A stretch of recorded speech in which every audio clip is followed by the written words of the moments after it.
Good evening, friend. Welcome and welcome to 31st live of the Institute of Exploration.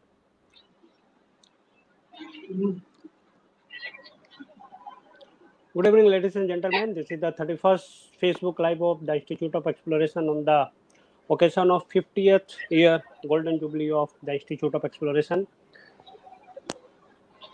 So, please welcome Mr. Gaurav Banerjee for his today program regarding search for alien life. So, let's welcome Mr. Gaurav Banerjee. Namaskar.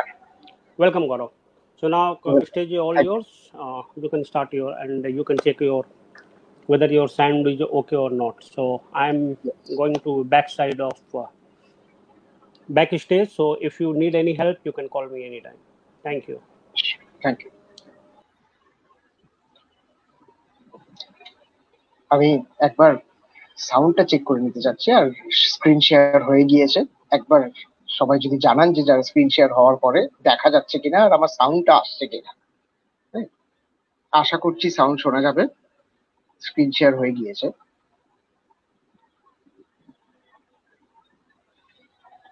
Okay, so thank you. Good evening everyone.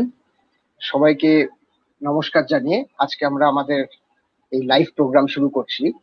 আজকে প্রথমেই আমি ধন্যবাদ জানাবো institute of এক্সপ্লোরেশনের নবিদা, Rajesh দা, যারা এছাড়াও back এন্ডে অনেক মানুষ আছেন যারা একসাথে কাজ করে এই প্রোগ্রামগুলোকে সম্ভব করে তুলছেন, এবং প্রত্যেককে আমার তরফ থেকে ধন্যবাদ জানাই। ধন্যবাদ জানিয়ে আমাকে এই সুযোগটা দেওয়ার জন্য, আরেকবার আমাকে এই সুযোগ দিয়ে এরকম একটা অদ্ভুত সুন্দর টপিক নিয়ে বলার জন্য। যদিও এই টপিকটা নিয়ে বেশ কিছু জায়গায় আমি এর আগেও বলেছি, কিন্তু এটা এমনই একটি টপিক যেটা কখনোই পুরনো হয় না। তার আসুন আমরা আজকে শুরু করব। অবশ্যই আজকে এমন একটি দিন যেটা ন্যাচারালি একটা হিস্টোরিক্যাল ডে, বিজ্ঞানের ক্ষেত্রেও আমাদের দেশের ক্ষেত্রেও নানান দিক দিয়ে।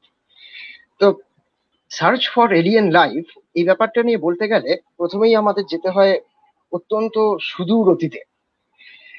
এলিয়েন বলতে আমরা কি বুঝি, অর্থাৎ পৃথিবীর বাইরের থেকে যে প্রাণ রয়েছে সেই রকম কোনো প্রাণী যদি আমাদের এখানে আসে, বা সেরকম কোনো প্রাণী যদি পৃথিবীর বাইরে থেকে থাকে, তাদেরকে আমরা এলিয়েন বা এক্সট্রা টেরেস্ট্রিয়াল বলি।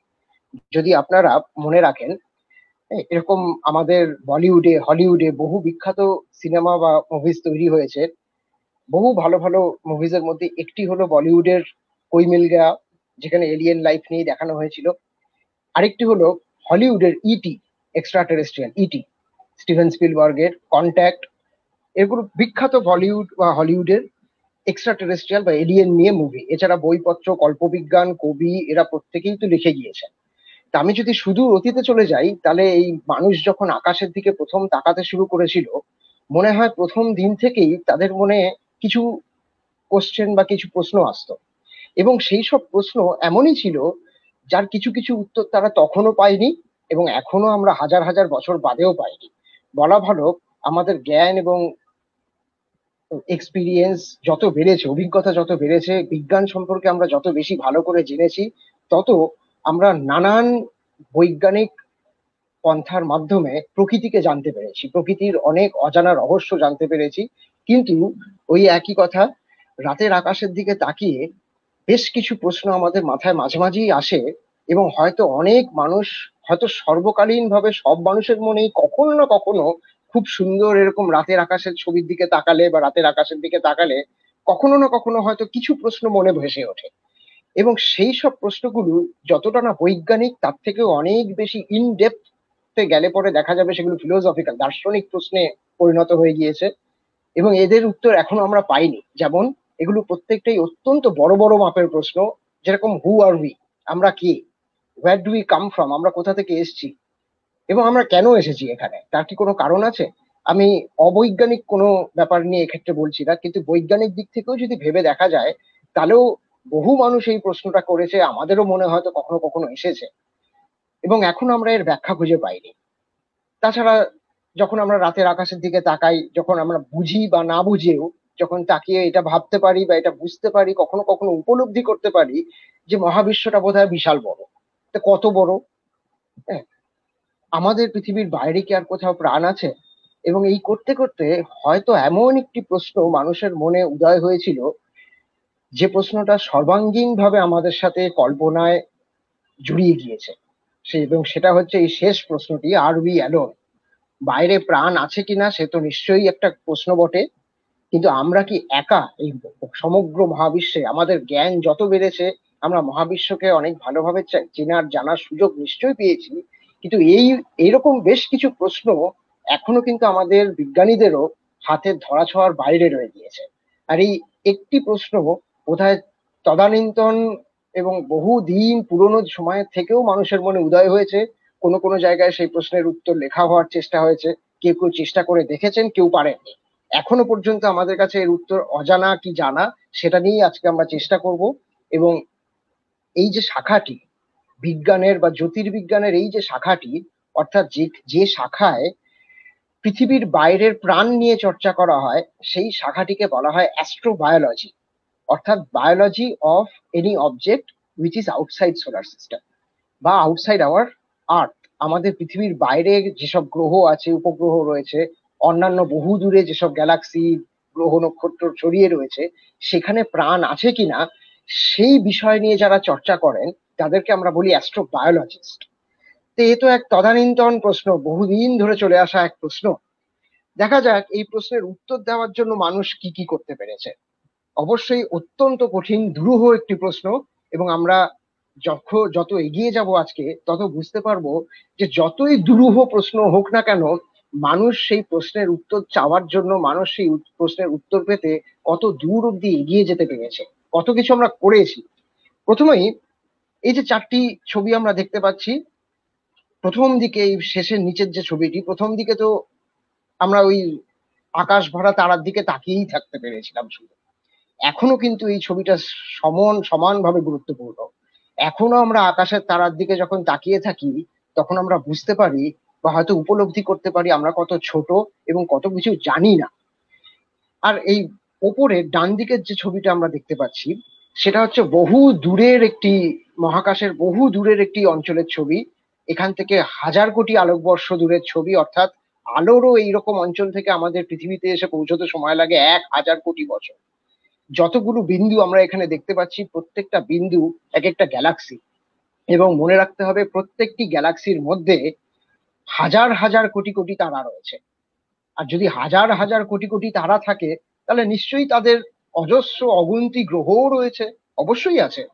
এবং সেটা যদি হয়, তাহলে সেখানে কি প্রাণ থাকতে পারে না? ওই একই প্রশ্নে আমি আবার ফিরে গেলাম। এখন আমরা জেনে আকাশের দিকে তাকাই, আর আগেকার মানুষ না জেনে আকাশের দিকে তাকাতো, কিন্তু ওই একই ব্যাপার, মানুষ সবসময় বোধহয় এই উত্তরগুলো জানার চেষ্টা করেছে। এবং জানার চেষ্টা করেছে বলেই এই ব্যাপারটা নিয়ে আর উই অ্যালোন বা search for extra terrestrial life, এই নিয়ে বহু কার্টুন তৈরি হয়েছে, বহু কমেডি তৈরি হয়েছে, বহু ছোট ছোট ভিডিও, ডকুমেন্টারি, অনেক কিছু তৈরি হয়েছে।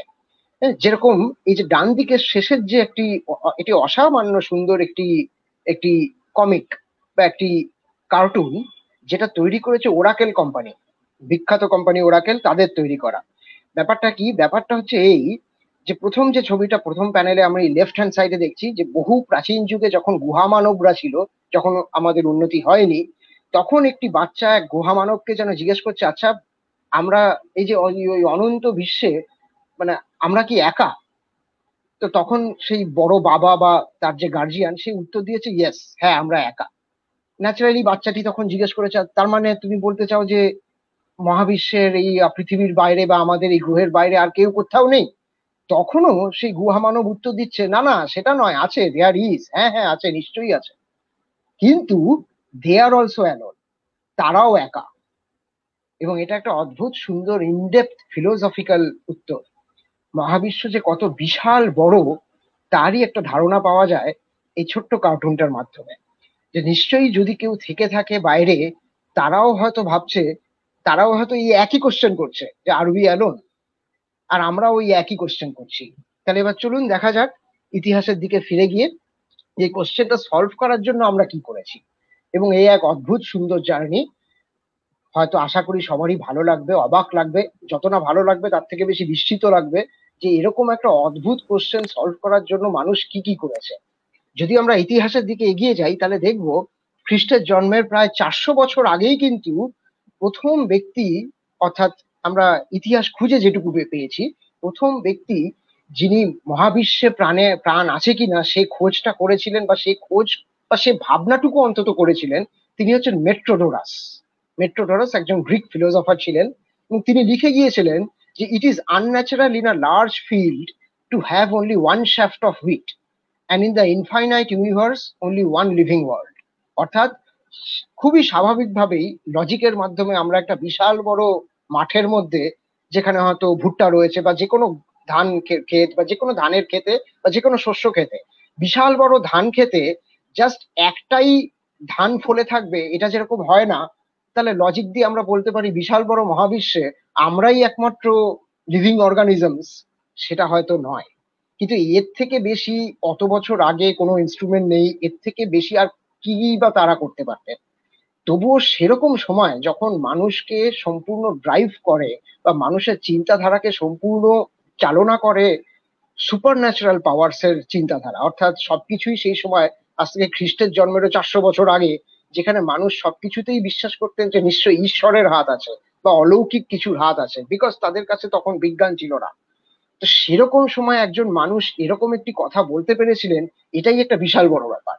এবং এটা আমরা দেখেছি যে ইতিহাস যদি খোঁজা যায় তাহলে দেখা যাবে, ইতিহাসের দিকে আমরা যতই পেছনে যাই না কেন, কোনো না কোনো নাম না জানা হলেও কোনো না কোনো মানুষ সবসময় ছিলেন যারা এক্সেপশন। আর সেই সব এক্সেপশনাল মানুষদের জন্যই আজকে আমরা এত ভালোভাবে এত কমফোর্টেবলি থাকতে পারি। যদি আমি আরো এগিয়ে আসি, এর মাঝেও কিছু কিছু কেউ কেউ হয়তো লিখে গিয়েছেন, কেউ কেউ চিন্তা করেছেন, কিন্তু সব থেকে বড় কথা হলো এই যে আমরা যদি এই ব্যক্তির কাছে আসি, জিওরদানো ব্রুনো, রোমে থাকতেন উনি, বর্তমান ইটালিতে। জিওরদানো ব্রুনো কিন্তু ছিলেন অসম্ভব একগুঁয়ে টাইপের একজন মানুষ এবং অসম্ভব লজিক্যাল বুদ্ধিসম্পন্ন জ্ঞানী ব্যক্তি। তিনি কিন্তু পরিষ্কার ভাষায় বলেছিলেন, there must be an infinite number of suns with planets and life around them. যে অবশ্যই আমাদের পৃথিবীটাই একমাত্র জায়গা যেখানে প্রাণ রয়েছে এরকম নয়, এটা ভুল ধারণা।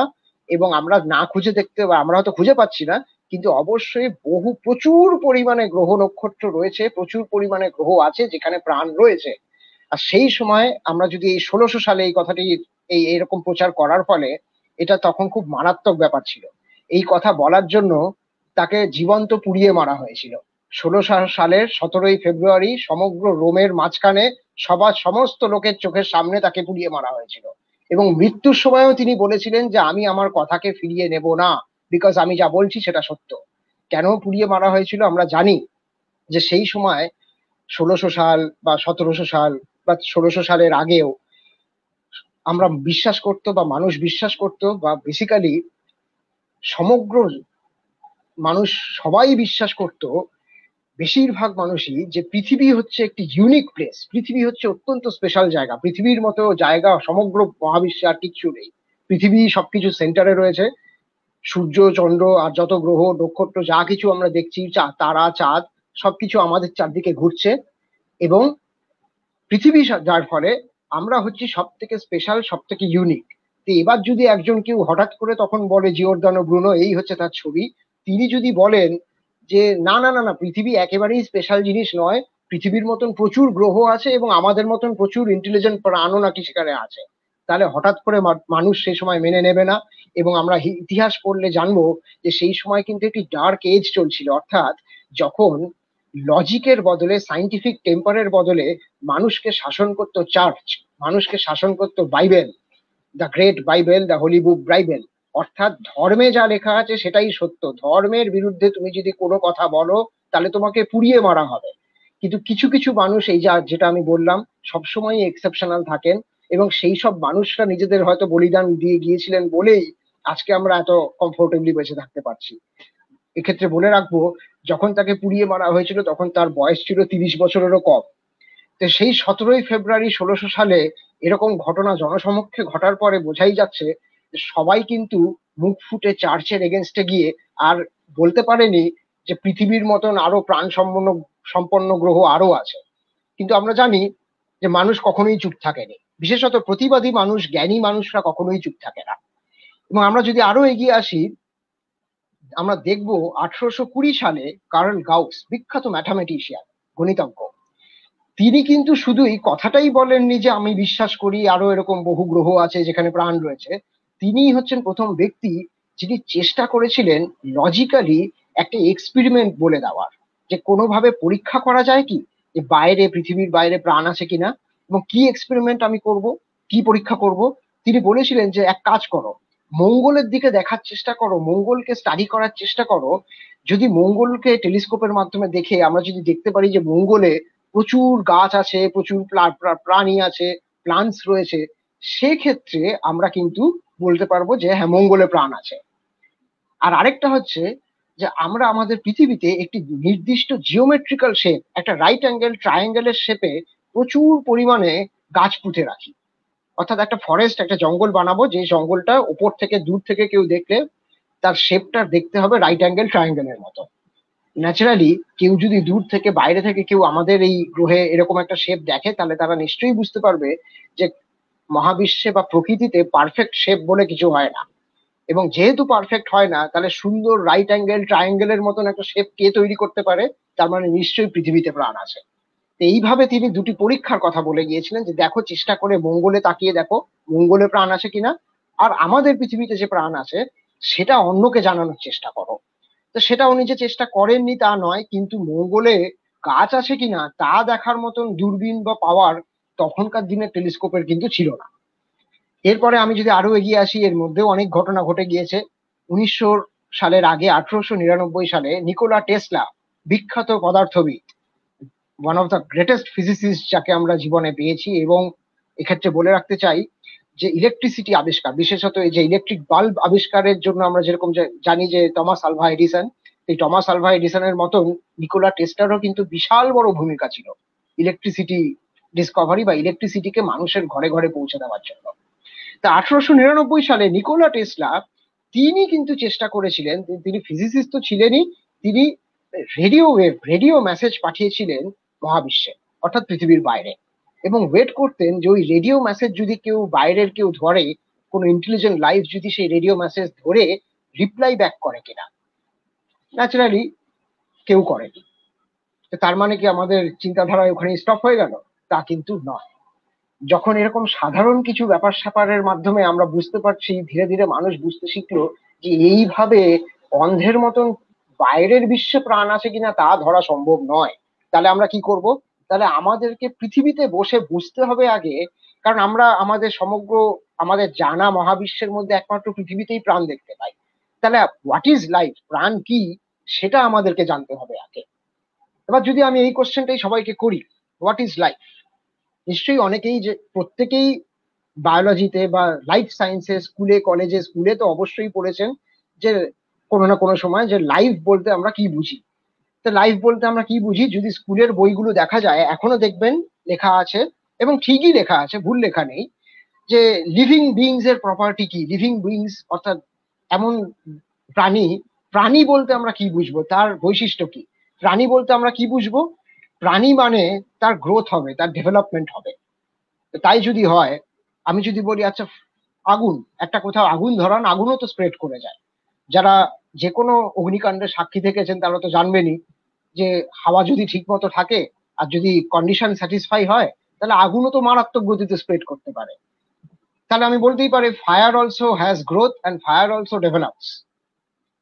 আচ্ছা, তখন যারা প্রাণ নিয়ে চর্চা করেন, যারা হয়তো স্কুলের বই লিখেছেন, তারা আমায় বলতেই পারেন যে না না না না, এরকম শুধু একটা বৈশিষ্ট্য থাকলেই তো আমি তাকে প্রাণী বলবো না বা লিভিং বিং বলবো না, তাদের আরো অনেক বৈশিষ্ট্য থাকতে হবে। যেরকম যেরকম আরেকটি বৈশিষ্ট্য হচ্ছে যে যে কোনো প্রাণী এনার্জি নেয়, অর্থাৎ এনার্জিকে ইউটিলাইজ করে তার কাজের জন্য। তো সেক্ষেত্রে আমি কোশ্চেন করবো, তাহলে কার, যে কোনো মোটর ভেহিকেল, তাদের ক্ষেত্রেও তো ওই একই, তারাও তো এনার্জি ইউটিলাইজ করছে এবং বদলে আমরা তার থেকে কিছু কাজ পাচ্ছি।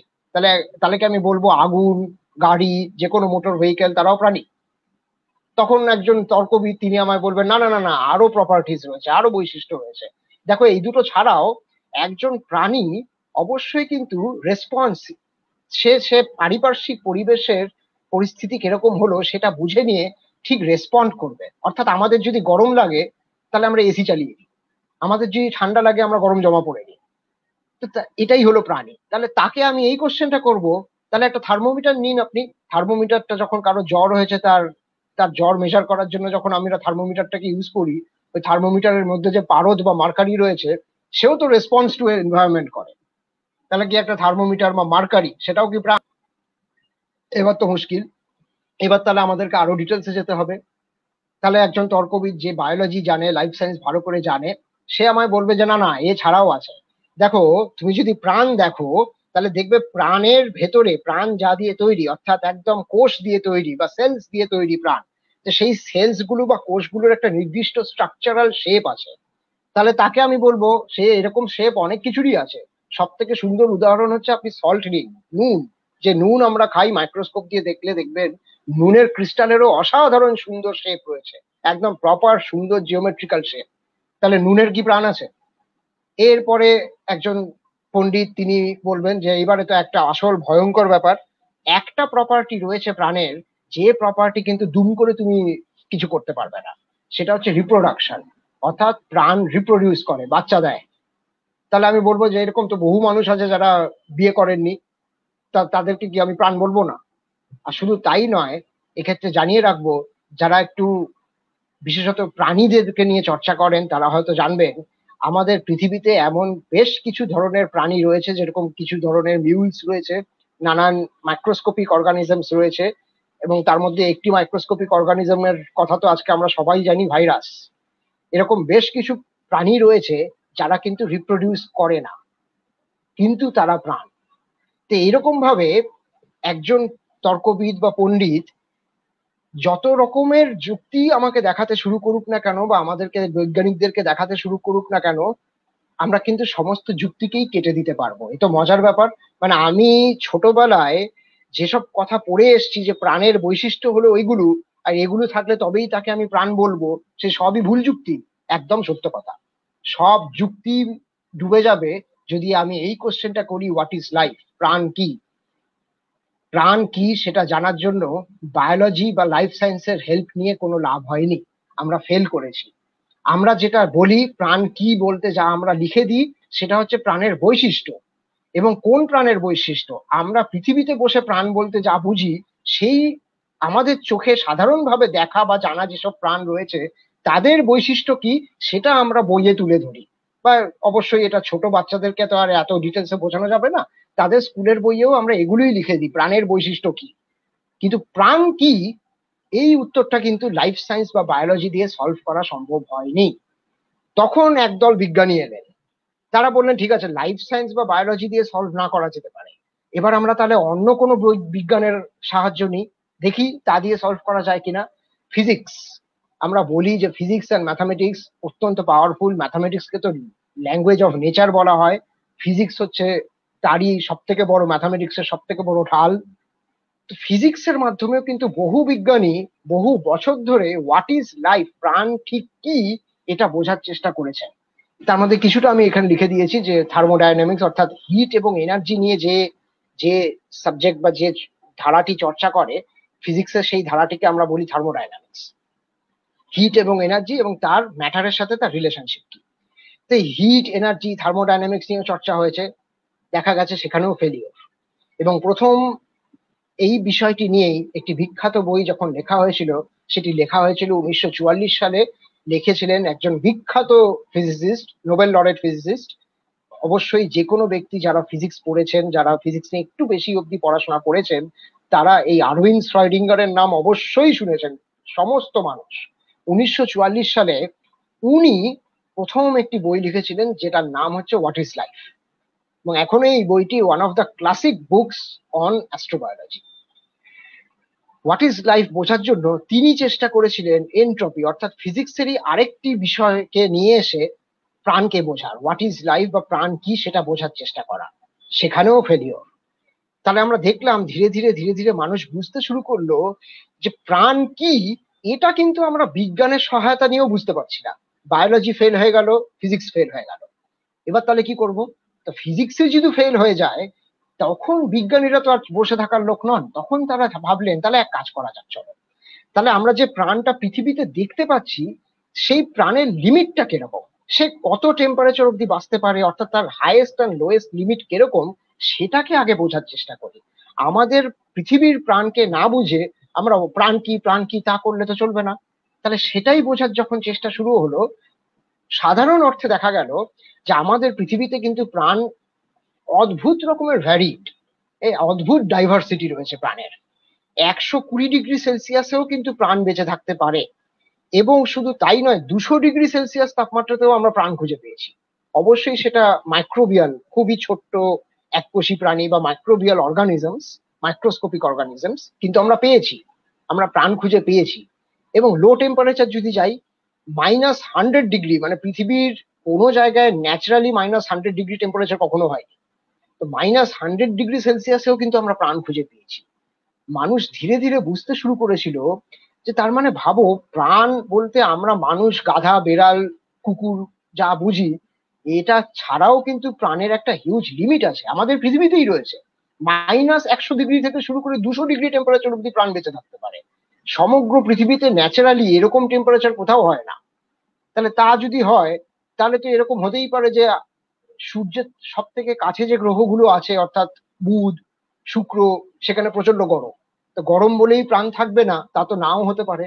বা যেসব গ্রহ খুব দূরে আছে, খুব ঠান্ডা, তো সেখানে ঠান্ডা বলেই প্রাণ থাকবে না তা তো নাও হতে পারে, কারণ আমরা তো এখানেই দেখতে পাচ্ছি সেটা।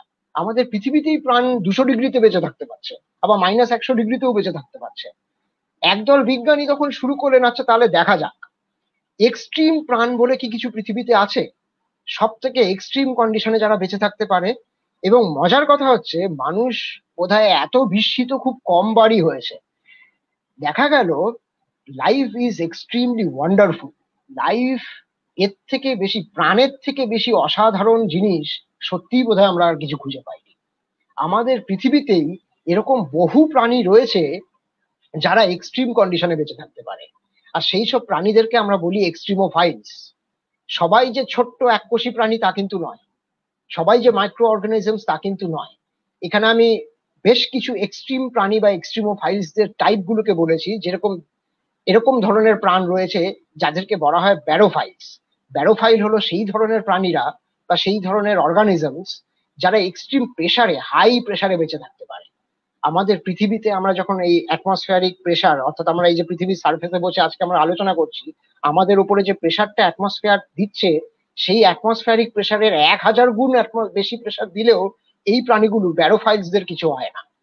এরকমও প্রাণ আমরা খুঁজে পেয়েছি যে প্রাণ হ্যালোফাইলস, অর্থাৎ প্রচন্ড লবণাক্ত জলেও তারা বেঁচে থাকতে পারে, যেটা অসম্ভব, যেটা সাংঘাতিক ব্যাপার, আমরা পারবো না সেটা করতে।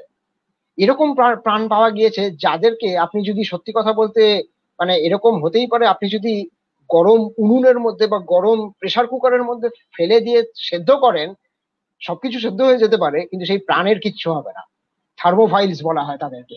এক্সট্রিম টেম্পারেচার 80°, এমনকি 100° টেম্পারেচারেও তারা বেঁচে থাকতে পেরেছে, এবং যতভাবেই আপনি তাদেরকে মারার চেষ্টা করুন কিচ্ছু হয়নি। পাথরের ভেতরে যেখানে এক ফোঁটাও জল নেই, সেই পাথরের যে ছোট্ট ছোট্ট ভেতরের ফুটোর মধ্যে বেঁচে রয়েছে প্রাণ, এরকমও আমরা পেয়েছি, যাদেরকে এন্ডোলিডস বলে।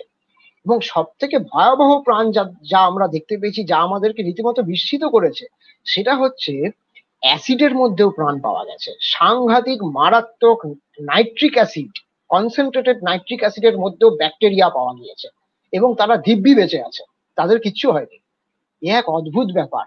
তো যখন মানুষ এই ধরনের এক্সট্রিম প্রাণ খুঁজে পেল, তাও কোথাও তার আমাদের পৃথিবীর মধ্যে, তখন তারা রীতিমতো চমকে গেল এবং এটা বুঝতে পারলো যে হোয়াট ইজ লাইফ কথাটার অর্থ আমরা সত্যিই জানি না। এবং এখনো পর্যন্ত সত্যি সত্যি আজ অব্দি কেউ এই উত্তরটা দিতে পারেনি, হোয়াট ইজ লাইফ। যদি আপনারা কেউ উত্তর দেওয়ার চেষ্টা করেন, আমি তো বলেইছি যে আমরা নিশ্চয়ই আপনাদের উত্তরের এগেনস্টে একটা খুব সুন্দর যুক্তি খাড়া করে দিতে পারবো খুব ইজিলি। যে 5টা আমি এক্সাম্পল দেখিয়েছি, এরকম ভাবে আরো অনেক চেষ্টা হয়েছে, নানান ভাবে চেষ্টা হয়েছে, কিন্তু আমরা কোনোভাবেই প্রাণ কি এটা কিন্তু বুঝতে পারিনি। আমাদের পৃথিবীতে প্রাণের বৈশিষ্ট্য কি সেটা আমরা বুঝতে পারি কিছু কিছু, সব নয়। এবং এই যে আমি বলতে যাচ্ছি, এই যে এক্সট্রিমোফাইলস, তা আমাদের জানা সব থেকে এক্সট্রিম প্রাণ যদি কাউকে বলা হয়, মানে এই যে যারা ছোট বাচ্চারা, যারা বা অনেক সময় আমরাও এই সুপারম্যান, হিম্যান এদের কথা জানি, যে ফিকশার্স ক্যারেক্টার, ব্যাটম্যান, সুপারম্যান। তো সত্যি সত্যি কি এরকম সুপারম্যান আছে? সুপারম্যান হয়তো কেউ নেই, কিন্তু সুপার অর্গানিজম কিন্তু সত্যিই পৃথিবীতে আছে, এবং এই হচ্ছে সেই অর্গানিজম, বা এই হচ্ছে সত্যি সত্যি পৃথিবীতে বেঁচে থাকা সুপারম্যান বা real super champion of life. এটি একটি মাইক্রোবিয়াল অর্গানিজম, ওই ব্যাকটেরিয়া ভাইরাসের মতনই ছোট। এর নাম হচ্ছে টার্টিগ্রেড। যদি আপনারা সার্চ করে দেখেন টার্টিগ্রেড, তাহলে দেখবেন যে এই ব্যাকটেরিয়া বা এই মাইক্রো অর্গানিজমকে নিয়ে নানান পরীক্ষা নিরীক্ষা হয়েছে। একে 200 ডিগ্রি সেলসিয়াস গরমে পোড়ানো হয়েছে, এ পোড়েনি। It is fire resistant, fireproof, automatic. একে ঠান্ডা জলে ডুবিয়ে রাখা হয়েছে, এর কিচ্ছু হয়নি। ইট ইজ কোল্ড রেজিস্ট্যান্ট, কিচ্ছু হয়নি। একে রীতিমতো ভয়ঙ্কর অ্যাসিডের মধ্যে ছুড়ে ফেলা হয়েছে, কিচ্ছু হয়নি। একে মহাকাশে নিয়ে গিয়ে মহাকাশের মধ্যে ফেলে দেওয়া হয়েছে, যেখানে অক্সিজেন নেই, আলো নেই, ঠিক মতো বাতাস নেই, ভয়ঙ্কর কন্ডিশন, যেখানে খাবার দাবার কিছু নেই, এর কিচ্ছু হয়নি। এর 200 দিনেরও বেশি টানা খাবার না খেয়ে মারাত্মক কন্ডিশনে, এমনকি সাংঘাতিক রেডিয়েশনকে সহ্য করেও বেঁচে থাকতে পেরেছে। বিজ্ঞানীরা একটা টাইমে এই প্রাণকে মারতে না পেরে, টার্টিগ্রেডকে মারতে না পেরে পরীক্ষা বন্ধ করে দিয়েছিল, যে দরকার নেই, আমরা পারবো না একে মারতে, এ সত্যি সত্যি সুপার চ্যাম্পিয়ন অফ লাইফ, একটা ছোট্ট প্রাণী যাকে আমরা দেখতেই পাই না। তা আমাদের পৃথিবীতেই যদি এরকম প্রাণ থাকতে পারে, তাহলে প্রাণ কি তা আমরা বোঝার জন্য কি করব? আমরা তো বলেই দিলাম বা আমরা সারেন্ডার করে দিলাম যে প্রাণ কি সেটা ফিজিক্স বা বায়োলজির মাধ্যমে আমরা বুঝতে পারিনি। তাহলে এবার কি করে যায়? তখন কিন্তু বিজ্ঞানীরা সাহায্য নিতে বাধ্য হয়েছিল, বা ন্যাচারালি এভাবেই বিজ্ঞান এগোয়। এবং বড় হলে আরো ডিপলি পড়াশোনা যারা করছেন বা যারা করেন তারা জানেন, কলেজে পড়াশোনা যারা করেন, যে যে আমরা যখন বলি আমি ফিজিক্স নিয়ে পড়ছি, সুতরাং আমি ফিজিক্সটাই শুধু জানবো, বাকি কিছু জানবো না। বিজ্ঞানী হতে গেলে কিন্তু সেটা সম্ভব নয়। আমাকে ফিজিক্সও জানতে হবে, সাহিত্যও জানতে হবে, জিওলজিও জানতে হবে, হিস্ট্রি, জিওগ্রাফি, লাইফ সায়েন্স সব সম্পর্কেই যদি আমি বেসিক সুন্দরভাবে না জানি, তাহলে কিন্তু আমরা প্রকৃত বিজ্ঞানী হয়ে বিজ্ঞানের কাজ করতেই পারবো না, রিসার্চ করাই সম্ভব নয়।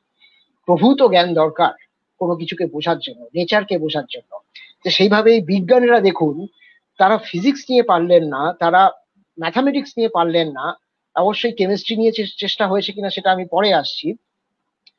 বিজ্ঞানীরা তখন শুরু করলেন, ঠিক আছে এবার আমরা হিস্ট্রি অফ পৃথিবী সেটা দেখি, ইভলিউশন অফ লাইফ পৃথিবীতে কি করে হয়েছে, পৃথিবীতে প্রাণ এসছে কি করে, সেটাকে খুঁজে দেখার চেষ্টা করি। আর সেটাকে খুঁজে দেখার চেষ্টার মধ্যেই লুকিয়ে রয়েছে জিওগ্রাফি বা বিশেষত জিওলজি। জিওলজির সাহায্য নেওয়া, জিওগ্রাফির সাহায্য নেওয়া, এবং সেটাই বিজ্ঞানীরা করেছিলেন। বহু বড় বড় মাপের জিওলজিস্ট, বহু বড় বড় মাপের বিজ্ঞানীদের মাধ্যমে, নানান ধরনের বিজ্ঞানীদের মাধ্যমে আজকে আমরা বুঝতে পেরেছি যে আমাদের পৃথিবীতে প্রাণ কি করে, মোটামুটি কি করে এসেছিল সেটা মোটামুটি বুঝতে পেরেছি।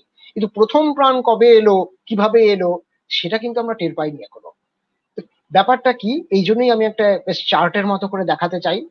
আমরা যদি পৃথিবীকে দেখি তাহলে দেখতে পাবো আমাদের এই সৌরজগৎ, খুব ডিটেলসে আমি কোনো কিছুরই যাব না এখানে, এটা প্রত্যেকটা এখানে দেখানো প্রত্যেকটা বিষয় নিয়েই একটা করে লেকচার দেওয়া যায়। প্রায় 457 কোটি বছর আগে, এখানে বি কথাটার মানে হচ্ছে বিলিয়ন ইয়ার্স, 1 বিলিয়ন মানে 100 কোটি, তাহলে প্রায় 457 কোটি বছর আগে আমাদের এই সৌরজগতের জন্ম হয়েছে। কিভাবে হয়েছে, কেন হয়েছে, সে জায়গায় আমি আজকের টকে আর যাচ্ছি না। এবং 457 কোটি বছর আগে সৌরজগতের জন্ম হওয়ার পর 454 কোটি বছর, মোটামুটি 450 কোটি বছর আগে পৃথিবীর জন্ম হয়েছিল। আর পৃথিবীর জন্মের কিছুটা দিক কয়েক কোটি বছরের মধ্যেই, ওই 450 কোটি বছরের মধ্যেই আমাদের যে চাঁদ রয়েছে অর্থাৎ মুন, সেই চাঁদের জন্ম হয়েছিল। খুব সম্ভবত এরকমই একটা বিশাল বড়, পৃথিবীর আকারের না হলেও বিশাল বড় একটি বড় গ্রহ বা বড় গ্রহাণু বা অ্যাস্টেরয়েডের সাথে পৃথিবীর ধাক্কা লাগার ফলে হিউজ পরিমাণে ম্যাটার টুকরো টুকরো হয়ে, ছিন্ন বিচ্ছিন্ন হয়ে বেশ কিছুটা আবার পৃথিবীতেই ফিরে এসছে, আর বেশ কিছু ম্যাটার পৃথিবীর চারদিকে ঘুরতে ঘুরতে তারা ধীরে ধীরে জমে গিয়ে কলিজ করে তৈরি করেছে আমাদের চাঁদ। তো এই চাঁদ তৈরির এই থিওরিটাকে বলা হয় জায়ান্ট ইম্প্যাক্ট হাইপোথেসিস। এই অবধি তো হলো, বুঝলাম পৃথিবীর জন্ম হলো, চাঁদেরও জন্ম হলো। তারপরে যদি আমি এগোতে থাকি তাহলে দেখবো জিওলজিক্যালি বা জিওগ্রাফার্সরা, জিওলজিস্টরা পৃথিবীর ইতিহাসকে নানান ভাগে বা নানান পিরিয়ডে ভাগ করে। তো এই ডিটেলস আমি না গিয়েও বলবো, মোটামুটি 450 কোটি বছর থেকে শুরু করে 380 কোটি বছর আগে পর্যন্ত যে পিরিয়ডটা চলেছিল সেটাকে বলা হয় হ্যাডিয়ান ইয়ন বা হ্যাডিয়ান যুগ, সহজ ভাষায় বললে। এই সময় কিন্তু এখনো পর্যন্ত এরকম টাইমে আমরা প্রাণের, এরকম এত পুরনো সময় আমরা প্রাণের কিছু অস্তিত্ব কিন্তু খুঁজে পাইনি। তখন পৃথিবী মারাত্মক ছিল, সাংঘাতিক ব্যাপার স্যাপার চলছে, অনেক কিছু চলছে, এত সুন্দর শান্ত কোমল নরম পৃথিবী ছিল না। এবং এই 380 কোটি বছর আগে পর্যন্ত, মানে জন্মের প্রায় তারপরেও প্রায় 70-80 কোটি বছর প্রাণের দেখা কিন্তু পৃথিবীতে ছিল না।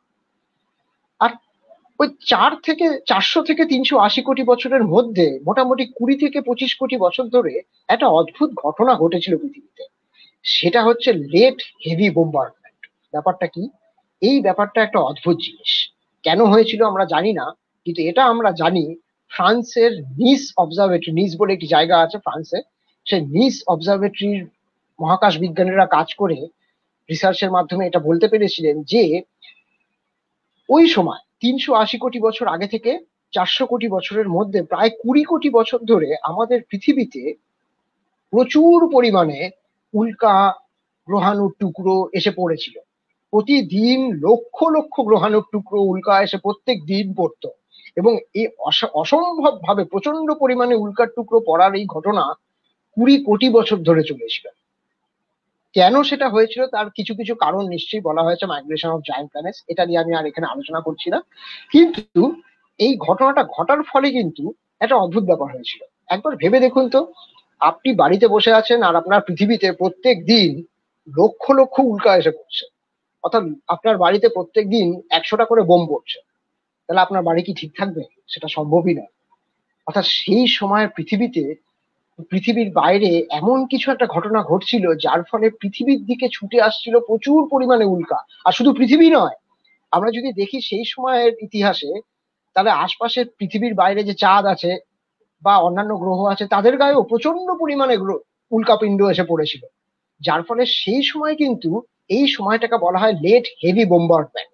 বেশ কিছু মডেল এসছে কেন এরকম হয়েছিল তার কিছু কারণ আমরা বুঝতে পেরেছি, কিন্তু সেটা এখনো প্রপারলি প্রুভড নয়। কেন এই ঘটনাটা হয়েছিল তা তো অদ্ভুত ব্যাপার, কিন্তু যেটা যেটা সব থেকে অদ্ভুত ব্যাপার, এত বেশি উল্কা পড়া সত্ত্বেও, এত ভয়ঙ্কর পরিমাণে উল্কাপাত হওয়া সত্ত্বেও এই 380 কোটি বছর আগেই পৃথিবীর মাটিতে প্রথম প্রাণের অস্তিত্ব খুঁজে পাওয়া গিয়েছে। ভাবুন কি অদ্ভুত ব্যাপার। মানে আপনি একটি ওই বলতে পারেন এক্সট্রিমোফাইলস এর মতো, আপনি এমন একটি জায়গায় বসে আছেন যেখানে প্রত্যেক মুহূর্তে হাজার হাজার বোম পড়ছে, আর সেই জায়গায় কিনা প্রাণের উৎপত্তি হয়েছে। সেইখানেও সেই সময় সেরকমই জায়গায় প্রাণের অস্তিত্ব খুঁজে পাওয়া গিয়েছে। আর আগেই আমি বলেছি যে এই এই এই উল্কা পতনটা শুধুই যে পৃথিবীতে হয়েছে তা নয়, পৃথিবীর পাশে থাকা চাঁদও কিন্তু প্রচুর পরিমাণে উল্কা নিজের দিকে টেনে নিয়েছে তার মাধ্যাকর্ষণ শক্তির ফলে। যদি চাঁদ এত বড় না হতো, অর্থাৎ পৃথিবীর তুলনায় দেখা যায় যত গ্রহ উপগ্রহ রয়েছে আমাদের সৌরজগতে, আমাদের পৃথিবীর চাঁদটাই কিন্তু হচ্ছে নিজের পেরেন্ট প্ল্যানেট, অর্থাৎ নিজের নিজের গ্রহটির তুলনায় সব থেকে বড়। আমাদের পৃথিবীর চাঁদ কিন্তু আমাদের পৃথিবীর তুলনায় 4 গুণ ছোট। কিন্তু আপনি যদি সমগ্র সৌরজগতে যে কোনো অন্য উপগ্রহ দেখেন, তাহলে দেখবেন সেটি তার প্ল্যানেটের থেকে, গ্রহের থেকে অনেক গুণ বেশি ছোট, 80 গুণ, 100 গুণ, 1000 গুণ ছোট। তো এত বড় একটা চাঁদ আমাদের কাছে থাকার ফলে সেই সময় চাঁদও কিন্তু প্রচুর পরিমাণে উল্কা নিজের গায়ে টেনে নিয়েছিল। আর সেটা হওয়ার ফলে ওই যখন এরকম মারাত্মক প্রাণান্তকর ঘটনা ঘটছে 20 কোটি বছর ধরে, সেই সময়ই কিনা পৃথিবীতে প্রাণের উন্মেষ ঘটেছিল। সেই প্রাণও হয়তো আসতে পারতো না যদি পৃথিবীর এত বড় একটা চাঁদ না থাকতো। এছাড়াও চাঁদ অনেক উপকারে লাগে। চাঁদ যেহেতু আছে, চাঁদের নিজের গ্র্যাভিটেশন রয়েছে। চাঁদের গ্র্যাভিটেশন আছে বলেই কিন্তু আমাদের পৃথিবীর যে অ্যাক্সিসটা, আমরা বলি পৃথিবীর কক্ষতল 23.5 ডিগ্রি অ্যাক্সিসটা হেলে আছে। এই পৃথিবীর যে অ্যাক্সিসটা হেলে আছে 23.5 ডিগ্রি, সেই অ্যাক্সিসটা যে 23.5 ডিগ্রি থেকে উল্টো পাল্টা ভাবে যেখানে সেখানে চলে যাচ্ছে না, কখনো 23.5 ডিগ্রি কখনো 90 ডিগ্রি হয়ে যাচ্ছে না, তার কারণ কিন্তু এই এত বড় একটা চাঁদ আছে বলে। এই চাঁদের গ্র্যাভিটি আমাদের পৃথিবীর অ্যাক্সিসকে একটা স্টেবল বানিয়েছে, সুস্থির করেছে, যে যেখানে যেরকম ভাবে খুশি সে নড়াচড়া করতে পারবে না। একে বলা হয় মুনের দ্বারা দেওয়া স্টেবিলিটি। এরকমই চাঁদ এত বড় হওয়ার ফলেও কিন্তু আমাদের প্রচুর সুবিধা হয়েছে। শুধুই চাঁদকে ভালোবেসে আমরা কবিরা গান লিখেছে বা কবিতা লিখেছে বা আমাদের আনন্দ হয়েছে তাই নয়। এত বড় চাঁদ না থেকে যদি চাঁদটা ছোট হতো, তাহলে হয়তো সেরকম সময় কেন এখনো হয়তো আমাদের পৃথিবীতে প্রাণ আসতো না। আর আমরা দেখেছি যে ওই সময়, যেটা আমি এর আগে বললাম, মোটামুটি ওই 380 কোটি বছর আগে যখন এরকম ঘটনা ঘটছে, তখনই কিন্তু প্রথম পৃথিবীতে প্রাণের ব্যাপার বা প্রাণের উন্মেষ বা প্রাণের চিহ্ন খুঁজে পাওয়া গিয়েছে। সব থেকে মজার কথা হচ্ছে, এটা মনে রাখতে হবে, প্রাণ অর্থাৎ আমি যদি একটা একটা গ্লোব বানাই বা একটা পৃথিবী বানাই, সেই পৃথিবীতে যা আমাদের পৃথিবীতে আছে সবকিছু দিয়ে দিলাম, এখন যা আছে, তাহলে কি প্রাণ এসে যাবে? সেটা কিন্তু নাও হতে পারে। কারণ দেখা গেছে যে এই যে দুজন আলেকজান্ডার ওপারিন এবং জেবিএস হলডেন, বিখ্যাত বায়োকেমিস্ট ছিলেন দুজনে, তারা 1920s যে রিসার্চের মাধ্যমে করেছিলেন এবং অদ্ভুত রিসার্চ, তারা দেখিয়েছিলেন যে প্রাণ যখন পৃথিবীতে প্রথম এসেছিল তখন সেই প্রাণের দরকার অক্সিজেন ছিল না, অক্সিজেন লেস এনভায়রনমেন্টে প্রাণ এসেছিল। শুধু অক্সিজেন লেস বলবো না, বলা উচিত অক্সিজেন ফ্রি। অক্সিজেন যখন ছিল না বা অক্সিজেন লেভেল খুব কম ছিল, তখন পৃথিবীতে প্রাণের উন্মেষ হয়েছে। আর যদি আপনি এরকম একটা গ্রহ দেখেন যেখানে দেখলেন প্রচুর পরিমাণে অক্সিজেন আছে অ্যাট প্রেজেন্ট, তাহলেই সেখানে প্রাণ এসে যাবে তা কিন্তু নয়। কারণ জেনে রাখতে হবে, অক্সিজেন কিন্তু নানান অর্গানিক ম্যাটারের সাথে রিয়াকশন করে কার্বন ডাই অক্সাইডে বদল হয়ে যায়, যার ফলে কার্বন ডাই অক্সাইড যদি হয়ে যায় তাহলে কার্বন কমপ্লেক্স মলিকিউল তৈরি করতে পারে না। কার্বন প্রাণ তৈরির ক্ষেত্রে অবশ্যই একটি গুরুত্বপূর্ণ এলিমেন্ট। কার্বন না থাকলে, কার্বন যদি কার্বন ডাই অক্সাইড হয়ে যায়, তাহলে কার্বন এলিমেন্টটা যদি আলাদা করে না থাকে, তাহলে কমপ্লেক্স মলিকিউল বা ইন্টেলিজেন্ট প্রাণ তৈরি হওয়া, কমপ্লেক্স লাইফ তৈরি হওয়া সম্ভব নয়। তা আমাদের পৃথিবীটা যেন একটা অদ্ভুত, একটা মিরাকিউলাস, একটা অ্যাক্সিডেন্টের মতন ব্যাপার করেছিল। অদ্ভুত অজস্র কোইন্সিডেন্স যেন একটার পর একটা সুন্দরভাবে ঘটে গিয়েছে এবং ঠিক ঠিক টাইমে ঠিক ঠিক উপায় ঘটে গিয়েছে, যার ফলে আজকে আমরা বা আমি এই লেকচারটা আপনাদের সামনে দিতে পারছি বা আপনারা সবাই মিলে আমার লেকচারটা শুনতে পাচ্ছেন। হ্যাঁ, এটা যদি একটু এই 450 কোটি বছরের ইতিহাসে বা সমগ্র হয়তো মহাবিশ্বের ইতিহাসে একটু যদি কোনো কিছু জায়গায় কোনো কিছু এদিক ওদিক হয়ে যেত, তাহলে কিন্তু পৃথিবীতে প্রাণই আসতে পারতো না। এ এক অদ্ভুত ব্যাপার, ভাবলেও অবাক লাগে। এবং পরবর্তীকালে 1927 সালে আলেকজান্ডার ম্যাকগ্রেগর, তিনি জিওলজিস্ট, তিনি দেখিয়েছিলেন সত্যি সত্যি প্রাণ যখন প্রথম এসেছিল এই আর্কিয়ন এজে, তখন সেই প্রাণ এসেছিল অক্সিজেন ফ্রি এনভায়রনমেন্টে। অ্যাট প্রেজেন্ট আমরা জানি যে অক্সিজেন আমাদের অ্যাটমসফিয়ারে প্রায় 20 থেকে 21% হচ্ছে অক্সিজেন। কিন্তু আপনি জানবেন, যখন সেই যুগটায় যদি আপনি ফিরে যান 380 কোটি বছর আগে, তখন অক্সিজেন লেভেল 20% তো নয়, 1%-এরও অনেক কম ছিল। আর এরপরে যদি আমি এগোই, তাহলে দেখা যায় মোটামুটি 270 থেকে 280 কোটি বছর আগে প্রথম ফটোসিনথেটিক অর্থাৎ ফটোসিনথেসিস করতে পারে এরকম প্রাণী প্রথম এসেছিল। ফটোসিনথেসিস মানে এমন প্রক্রিয়া যার মাধ্যমে কার্বন ডাই অক্সাইডকে অক্সিজেনে রূপান্তর করতে পারে, এরকম প্রাণী অর্থাৎ অক্সিজেন জেনারেট করতে পারে, এরকম প্রাণী প্রথম এসেছিল প্রায় 270 থেকে 280 কোটি বছর আগে। আর সেই সব প্রাণীদেরকে বলা হয় স্ট্রোমাটোলাইটস, ছোট্ট ছোট্ট প্রাণী। এটাও একটা মজার কথা, প্রথম ফটোসিনথেসিস করতে পারে, ফটোসিনথেসিস কারা করতে পারে? গাছ। সেটা আমরা অনেকেই জানি, বলতে গেলে সবাই জানি। কিন্তু প্রথম যে প্রাণ আমাদের পৃথিবীতে এসছে যে ফটোসিনথেসিস করতে পারে, সে কিন্তু গাছ নয়, গাছ অনেক পরে এসছে। সেটা ছিল এক ধরনের প্রাণী, ছোট্ট ছোট্ট এককোষী প্রাণীর মতন, তাদেরকে বলা হয় স্ট্রোমাটোলাইটস। এবং প্রায় প্রায় ওরকমই 250 কোটি বছর আগে ফার্স্ট টাইম অক্সিজেন লেভেল বেড়ে গিয়েছিল, এটাকে বলা হয় great oxidation effect. Oxygen level ওই 0.1% বা 0.2% থেকে বেড়ে প্রায় 2 থেকে 3% হয়ে গিয়েছিল। এরকম ভাবেই পৃথিবীর ইতিহাসে দেখা গিয়েছে প্রায় 3বার, অন্তত 3বার অক্সিজেন লেভেলটা রাইজ করেছে। আর অক্সিজেন লেভেল রাইজ করে এই 20%-এ না এলে তাহলে তো আমরা কেউ থাকতেই পারতাম না আজকে। কেন এটা হয়েছে সম্পূর্ণরূপে আমরা এখনো তার হদিশ পাইনি, এই নিয়ে রিসার্চ চলছে।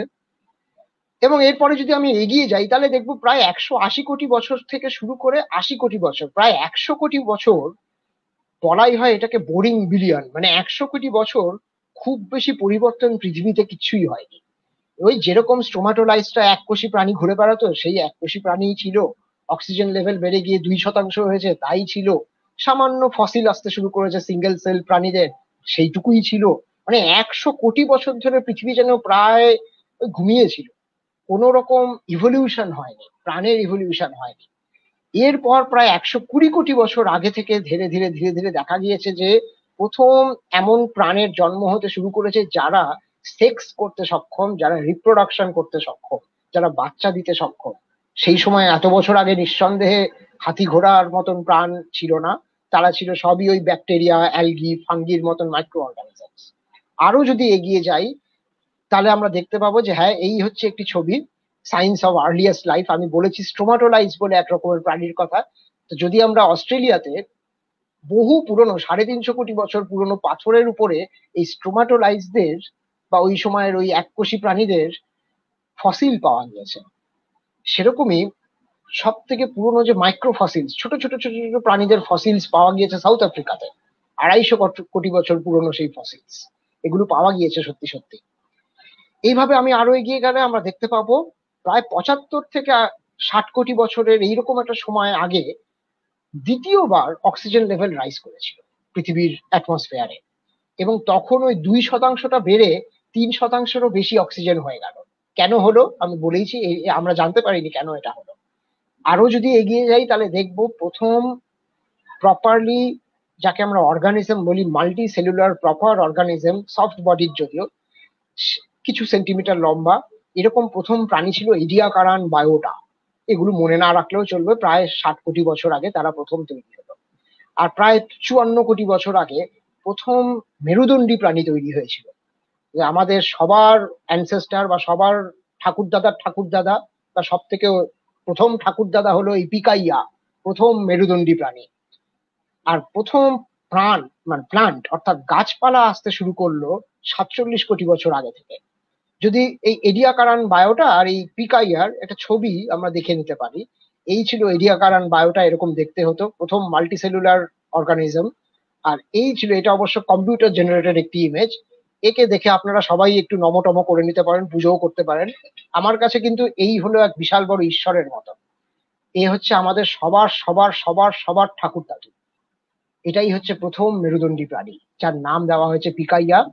যেহেতু এই প্রাণীটি কিরকম দেখতে এখন তো আর আমরা একে খুঁজে পাবো না, কম্পিউটারের মাধ্যমে, সায়েন্সের মাধ্যমে এই ইমেজটা জেনারেট করা হয়েছে। এরকম দেখতে ছিল পিকাইয়াকে, কয়েক সেন্টিমিটার লম্বা। এবার যদি আমরা আরো এগিয়ে যাই তাহলে দেখতে পাবো প্রথম 40 কোটি বছর আগে ইনসেক্টস, পোকামাকড় এসছে। ওই রকমই মোটামুটি 40 কোটি বছর আগে অক্সিজেন লেভেল আবার বাড়তে শুরু করলো, এবং ধীরে ধীরে ধীরে ধীরে এবার আমরা বুঝতে পারি এই থার্ড অক্সিজেন লেভেলটা রাইজ হয়েছিল, তার কারণ ততদিনে প্লান্টস অর্থাৎ গাছ এসে গেছে। সুতরাং গাছ ফটোসিনথেসিস করতে পারে, অক্সিজেন ছাড়তে পারে। সুতরাং অক্সিজেন লেভেল ধীরে ধীরে বাড়তে বাড়তে বাড়তে বাড়তে প্রায় 20%, এখন আমরা যে অক্সিজেন লেভেলটা পাই বা অক্সিজেনের অ্যামাউন্টটা পাই অ্যাটমসফিয়ারে, তো সেই 20% অক্সিজেনে সে এসে পৌঁছেছে। আপনি যদি আরো একটু এগিয়ে আসেন 36 কোটি বছর আগে প্রায় প্রথম মাছ দেখা গেল, এবং মাছ ধীরে ধীরে ধীরে ধীরে তারা অ্যামফিবিয়ান অর্থাৎ মাছ ডাঙায় উঠতে শুরু করলো। আমরা জানি প্রথম প্রাণ কিন্তু এসেছিল, অর্থাৎ গাছের আকারে নয়, প্রথম প্রাণীর আকারে প্রাণ এসেছিল কিন্তু সমুদ্রে। তো প্রথম কিছু কিছু মাছ বা মাছ জাতীয় প্রাণী যারা ধীরে ধীরে ডাঙায় উঠতে শুরু করলো প্রায় এই 36-37 কোটি বছর আগে। আর একটি যুগকে, ডাইনোসরের যুগ তো আমরা সবাই জানি, 6.5 থেকে প্রায় 22.5 কোটি বছর, প্রায় 15 কোটি বছর ধরে সমগ্র পৃথিবী দাপিয়ে বেরিয়েছে ডাইনোসররা। আর আমাদের এই হোমো স্যাপিয়েন্স অর্থাৎ ইন্টেলিজেন্ট মানুষ কবে এসছে দেখুন, 0.2 মানে মাত্র 2 লক্ষ বছর আগে। সত্যি কথা বলতে প্রায় 20 লক্ষ বছর আগে মানুষ জাতীয় প্রাণীরা এসেছিল, যাদেরকে আমরা হোমো নিয়ান্ডারথাল বলি। কিন্তু প্রপারলি বলতে গেলে প্রপার হোমো স্যাপিয়েন্স অর্থাৎ আমরা মানুষ, ইন্টেলিজেন্ট মানুষ পৃথিবীর মাটিতে এসেছে প্রায় 2 লক্ষ বছর আগে মাত্র। তাহলে এই 450 কোটি বছরের ইতিহাসে, শুধু পৃথিবীর 450 কোটি বছরের ইতিহাসে আমরা কবে এসেছি এটা দেখলেই মাথা ঘুরে যায়। মানে আমরা দেখা যায় এটা নিয়ে একটা, যদি আমি একটু তুলনা করে বলি, ধরুন আপনি একটা ক্যালেন্ডার বানালেন, সেই ক্যালেন্ডারে যদি মনে করে নেন যে 1 জানুয়ারি ঠিক 12টা বাজলো, রাত 12টা, অর্থাৎ 1 জানুয়ারি শুরু হলো, ঠিক সেই সময় মহাবিশ্বের জন্ম হলো 1400 কোটি বছর আগে প্রায়। তাহলে পৃথিবীতে জন্ম হয়েছিল ওই বলে রাখতে পারেন এপ্রিল মাসের 1 তারিখ এরকম টাইমে, মার্চ মাসের 30, এপ্রিল মাসের 1 তারিখ, অর্থাৎ এপ্রিল মাসের 1 তারিখটা হচ্ছে 450 কোটি বছর আগে। তাহলে এই হিসেবে ক্যালেন্ডার ওয়াইজ এই যে আমি লিস্টটা দেখালাম, এই হিসেবে যদি চলতে শুরু করি, তাহলে এই মানুষ হোমো স্যাপিয়েন্স কবে এসছে জানেন? অবাক ব্যাপার, হোমো স্যাপিয়েন্স অর্থাৎ প্রপার মানুষ, ইন্টেলিজেন্ট মানুষ পৃথিবীতে এসছে ওই ক্যালেন্ডার অনুযায়ী 31শে ডিসেম্বর রাত 8টার সময়। অর্থাৎ আমরা পৃথিবীতে হেঁটে বেড়াচ্ছি শুধু 4 ঘন্টা, জাস্ট জাস্ট জন্ম হয়েছে আমাদের ওই 1 বছরের ক্যালেন্ডারটার হিসেব অনুযায়ী। মাত্র 4 ঘন্টা পৃথিবী এবং মহাবিশ্বকে দেখে আজকে যে আমরা এত কিছু মহাবিশ্ব সম্পর্কে জানতে পেরেছি, এটার জন্যই কিন্তু আমাদের গর্ব করা উচিত। এই জন্য নয় যে আমরা বিশাল কিছু, যেটা আমরা করি সাধারণত অহংকার, কিন্তু এর জন্য নিশ্চয়ই humanity as a human being আমাদের নিশ্চয়ই গর্বিত হওয়ার প্রচুর কারণ রয়েছে। বিকজ এত কম সময়ের জন্য পৃথিবী বা মহাবিশ্বটাকে দেখে আমরা মহাবিশ্ব কি করে জন্ম হলো, মহাবিশ্বে আর কোথাও প্রাণ আছে কিনা তাই নিয়ে চর্চা করতে পারি এখন। আজ থেকে 500 বছর 700 বছর আগে তাই নিয়ে চর্চা করার কোনো উপায়ই ছিল না, বুঝতেই পারতাম না, কিছু বিজ্ঞানই ছিল না। আমরা এখন ইলেকট্রিসিটি, আমরা এখন কম্পিউটারে ল্যাপটপ নিয়ে অনলাইনে মোবাইলে চ্যাট করতে পারি, অনলাইনে লেকচার দিতে পারছি আমরা। এই যুগটা যে আজকে এসেছে এর জন্যই কিন্তু আমাদের হিউম্যানিটিকে ধন্যবাদ দিতে হবে এবং বৈজ্ঞানিক গবেষণা বা যে কোনো ধরনের গবেষণাকে ধন্যবাদ জানাতে হবে এবং করতে হবে। এইভাবে যদি আমি এগিয়ে যাই, এবার আমি আসবো যে হিস্ট্রি অফ পৃথিবী জানার পরে, অর্থাৎ বিশেষত হিস্ট্রি অফ পৃথিবীর থেকেও হিস্ট্রি অফ লাইফ ইন আর্থ, এটা সম্পর্কে একটা ধারণা পাওয়ার পরেও একটা জিনিস কিন্তু দেখা গেছে, পৃথিবীতে ঠিক কোন জায়গায় প্রথম প্রাণ এলো এবং ঠিক কিভাবে প্রথম প্রাণটা জন্ম হলো এটা কিন্তু আমরা জানতে পারি। কিন্তু আমরা কিছু জিনিস আবার জানতে পারলাম যেটার সাথে বলতে পারেন কেমিস্ট্রির সম্পর্ক রয়েছে। আমরা এটা জানতে পেরেছি যে লাইফ আমাদের পৃথিবীতে যেরকম লাইফই আমরা দেখতে পাই না কেন, বেশিরভাগ লাইফই সাধারণত 6টা প্রাইমারি এলিমেন্ট দিয়ে তৈরি। 6টা এলিমেন্ট, তাকে এই শর্ট ফর্মে এরকম বলা হয় স্পঞ্জ বা CHNOPS। মানে কি? Carbon, hydrogen, nitrogen, oxygen, phosphorus, sulphur.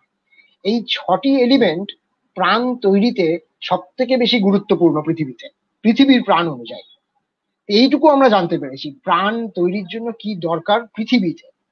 তাহলে এবার পৃথিবীতে যদি এই 6টা এলিমেন্ট দিয়ে প্রাণ তৈরি হতে পারে, এ ছাড়া প্রাণ আর হতে পারে না তা তো নয়। পৃথিবীর বাইরেও তো প্রাণ থাকতে পারে, বা পৃথিবীর বাইরে এই 6টা এলিমেন্টের বাইরেও অন্য সম্পূর্ণ আলাদা ধরনের প্রাণ থাকতে পারে, তাও তো হতেই পারে।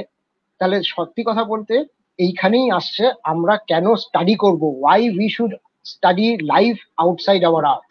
অনেকেই আমি দেখেছি এরকম লেকচার দেওয়ার সময় অনেকেই এই ধরনের গবেষণাকে বলে, দৌর বাবা, আমাদের পৃথিবীতে মানুষ করোনা ভাইরাসে মারা যাচ্ছে, আমরা করোনা ভাইরাসকে আটকাতে পারছি না, আর পৃথিবীর বাইরে প্রাণ আছে কিনা তাই নিয়ে কিছু অদ্ভুত বিজ্ঞানীরা কোটি কোটি টাকা খরচ করে চলেছে।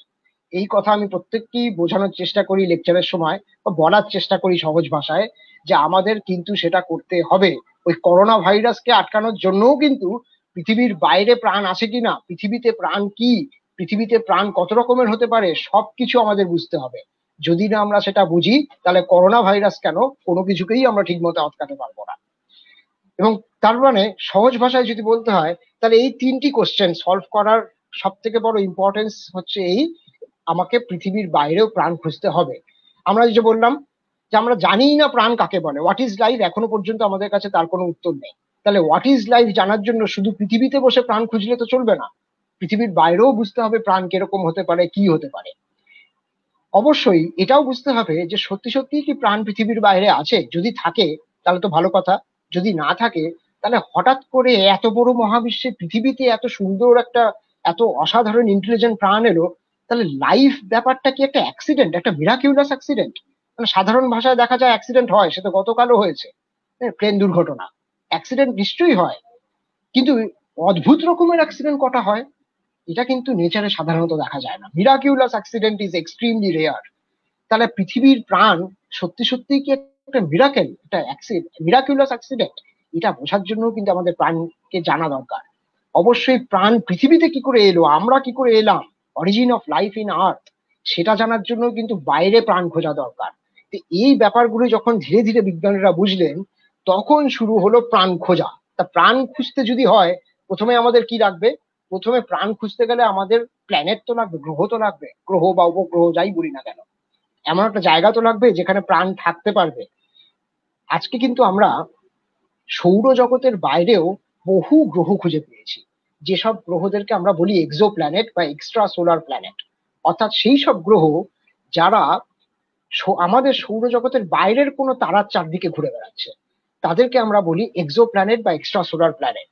হয়তো আপনারা কেউ কেউ একটু যদি মনে রাখেন তাহলে দেখবেন যে গত বছর 2019 সালে নোবেল প্রাইজ দেওয়া হয়েছে কিন্তু ফিজিক্সে, দুজন পেয়েছেন, যারা মাইকেল মেয়র এবং দিদিয়ার কুইলস, যারা প্রথম সূর্যের মতো একটি তারার চারদিকে এক্সোপ্ল্যানেট খুঁজে পেয়েছিলেন 1995 সালে।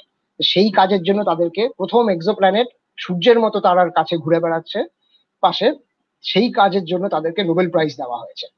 তো যার ফলে বুঝতেই পারছেন যে ও বাবা, সূর্যের আমাদের সৌরজগতের বাইরে গ্রহ আছে কিনা তা জেনে আমাদের লাভ কি? এরকম কোশ্চেন তো আমরা সবসময় করতে পারি। হয়তো আজ থেকে 2 বছর আগে আমি এরকম কোশ্চেনও শুনেছি, ব্যাকটেরিয়া ভাইরাস নিয়ে বেশি চর্চা করে লাভ কি? কিন্তু আজকে আমার মনে হয় এই উত্তরটা কাউকে দিতে হবে না, সবাই বুঝে গেছে এই উত্তরটা। তো এইভাবেই কিন্তু আমাদের নলেজ এগিয়ে যায়। আমাদেরকে জানতে হবে, প্রকৃতিকে ভালোভাবে না জানলে আমরা নিজেরাই বেঁচে থাকতে পারবো না। We are not safe if we do not understand space. তা তো হলো, প্রাণ খোঁজার জন্য আমাদেরকে অনেক কিছু করতে হবে। প্রাণ খোঁজার জন্য আমাদেরকে এক্সো প্ল্যানেট অর্থাৎ প্ল্যানেট খুঁজে পেতে হবে। আমাদের সৌরজগতে যেসব প্ল্যানেট আছে সেই সব প্ল্যানেট সম্পর্কে আমরা চর্চা শুরু করেছি বেশ কয়েক বছর ধরে, অনেক কিছু জেনেছি। এবং আমি বললাম যে সৌরজগতের বাইরেও নাকি প্ল্যানেট খুঁজে পাওয়া গিয়েছে প্রচুর পরিমাণে। তা তো ভালো কথা। তো সেই প্ল্যানেট পাওয়া গেলেই, এক্সো প্ল্যানেট পাওয়া গেলেই কি তার মধ্যে প্রাণ পাওয়া যাবে? সেটা কিন্তু নয়। কিভাবে বুঝবো?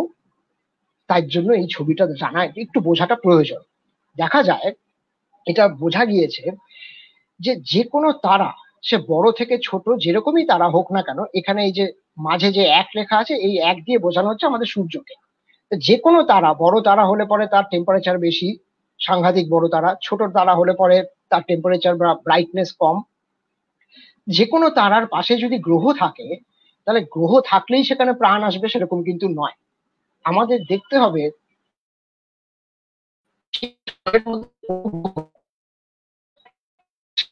অর্থাৎ সেই সৌরজগতে একটি বিশেষ জায়গায় আছে কিনা, আর সেই বিশেষ জায়গাটাকে বলা হয় হ্যাবিটেবল জোন। ব্যাপারটা কি? ব্যাপারটা হচ্ছে, আমরা যদি আমাদের সৌরজগৎটাকে নিই তাহলে দেখবো আমাদের মোটামুটি 8টা গ্রহ আছে। আমরা নেপচুন অব্দি ধরে নিচ্ছি আপাতত 8টা গ্রহ। এই 8টা গ্রহের মধ্যে একটা নীল রঙের ব্যান্ড দেখানো হয়েছে যাকে বলা হচ্ছে হ্যাবিটেবল জোন। আর মজার কথা, পৃথিবী সেই হ্যাবিটেবল জোনের মধ্যেই রয়েছে। হ্যাবিটেবল জোন কথাটার মানে কি? সূর্যের যা স্ট্রাকচার, সূর্যের যা বৈশিষ্ট্য, সূর্যের মতন একটা তারা যদি হয়, তাহলে তার পাশে, তার সৌরজগতে যে অঞ্চলে একটা গ্রহ থাকলে পরে সেই গ্রহে লিকুইড ওয়াটার পাওয়া যাবে, অর্থাৎ জলের আকারে লিকুইড স্টেজে থাকতে পারবে। সেই অঞ্চলটিকে বলা হয় habitable zone. The zone in a solar system or in any planetary system where liquid water can exist। অর্থাৎ খুব সুন্দর তাপমাত্রা হতে হবে। এবার যদি আমি মজার মতো এখানে দেখি, কেন আমরা মঙ্গল নিয়ে এত বেশি চিন্তিত? মঙ্গলে প্রাণ থাকতে পারে, থাকলেও থাকতে পারে, অতীতে হয়তো ছিল। অবশ্যই আমরা জানি মঙ্গলে একসময় সুদূর অতীতে প্রচন্ড পরিমাণে জল ছিল, কিন্তু এখন আর নেই। তো মঙ্গল নিয়ে আমাদের এত চর্চা কেন? তার কারণ দেখুন, এই হ্যাবিটেবল জোনের ঠিক বাইরে, আমাদের সূর্যের হ্যাবিটেবল জোনের ঠিক বাইরে যেন কেউ টোকা মেরে সরিয়ে দিয়েছে মঙ্গলকে। আর একটু ভেতরেই যদি সে চলে আসতো, তাহলে কিন্তু মঙ্গলেও লিকুইড ওয়াটার থাকতো। যেহেতু সে বাইরে চলে গেছে, এখানে অ্যাট প্রেজেন্ট টেম্পারেচার হচ্ছে অসম্ভব ঠান্ডা, লিকুইড ওয়াটার থাকার মতন টেম্পারেচার এখানে নেই। তাহলে এই হ্যাবিটেবল জোনের থেকে খুব বেশি দূরে যারা আছে, দূরে থাকলেও চলবে না, প্রচন্ড ঠান্ডা। আর খুব বেশি কাছে, তারাটির খুব বেশি কাছে থাকলে প্রচন্ড গরম, লিকুইড ওয়াটার থাকবে না। কেন লিকুইড ওয়াটার? কারণ ন্যাচারালি পৃথিবীর ক্ষেত্রে, পৃথিবীতে প্রাণ বলতে আমরা বুঝি সব থেকে ইম্পর্টেন্ট একটা component for life in earth obviously is water, জল। এবং সত্যি কথা বলতে, যদি ওই ডিস্টিল টেস্ট টিউব বাদ দিয়ে আপনি বিসলারির জল থেকে শুরু করে পৃথিবীর যে কোনো জায়গায় যদি জল খুঁজে পান, যে কোনো জায়গায়, তাহলে আপনি সেখানে প্রাণ পাবেন। ব্যাকটেরিয়া, ভাইরাস, যেরকম প্রাণী হোক আপনি সেখানে পাবেন। কথা আমার যদি বিশ্বাস না হয়, আপনি এক্ষুনি দোকান থেকে, পৃথিবীর সব থেকে ভালো দোকান থেকে বিসলারির জল বা ভালো জল কিনে আনুন, মাইক্রোস্কোপে টেস্ট করুন, দেখবেন কোটি কোটি ব্যাকটেরিয়া ঘুরে বেড়াচ্ছে। সব ব্যাকটেরিয়া যে ক্ষতিকর তা নাও হতে পারে, কিন্তু প্রাণ পাবেন, এটা পাওয়া গেছে। পৃথিবীতে যে কোনো জায়গায় যেখানে জল আছে সেখানে প্রাণ আছে। তাহলে তাই যদি হয়, তাহলে তো মজার ব্যাপার। তাহলে জল আছে কিরকম, কোন কোন প্ল্যানেটে, সেটা খুঁজে বার করাটাই আসল জায়গা। এবং সেই কারণেই এই হ্যাবিটেবল জোন খুঁজে বার করাটা জরুরি। আমরা একটা তারা পেলাম, অবশ্যই অনেক তারা পেয়েছি, তারাদের পাশে প্রচুর গ্রহ আমরা এখন আবিষ্কার করেছি, কিন্তু সেই সব গ্রহেদের মধ্যে কতগুলো হ্যাবিটেবল জোনে আছে এটা আমাদের জানতে হবে। হ্যাবিটেবল জোনে থাকলে, লিকুইড ওয়াটার থাকলে ন্যাচারালি আমরা ভাবতে পারি সেখানে প্রাণের সম্ভাবনা আছে। কিন্তু ওই যে একটা কথা বলেছি, যে ওই একটা দুটো কন্ডিশন স্যাটিসফাই হলেই কিন্তু চলবে না, প্রচুর কন্ডিশন স্যাটিসফাই হতে হবে। আজকের টকে বা আজকের একটি লেকচারে এটা সম্পূর্ণ বলা, পুরো অ্যাস্ট্রোবায়োলজি এক্সপ্লেন করা তো সম্ভব নয়, কিন্তু আপনারা অ্যাস্ট্রোবায়োলজির কোনো ভালো বই পড়লে দেখবেন যে প্রচুর এরকম কন্ডিশন রয়েছে, একটার পর একটা স্যাটিসফাই হতে হবে। আমি শুধু কয়েকটা আলোচনা করছি। তাই যদি হয়, ঠিক আছে, এবার ধরুন আমরা এক্সোপ্ল্যানেট খুঁজতে চাই, তা কি করে পেলাম এক্সোপ্ল্যানেট খুঁজে? অবশ্যই অনেক বেশ কিছু বড় বড় স্পেস ক্রাফট বা স্পেস মিশন হয়েছে যার কাজই ছিল এক্সোপ্ল্যানেট খুঁজে বার করা।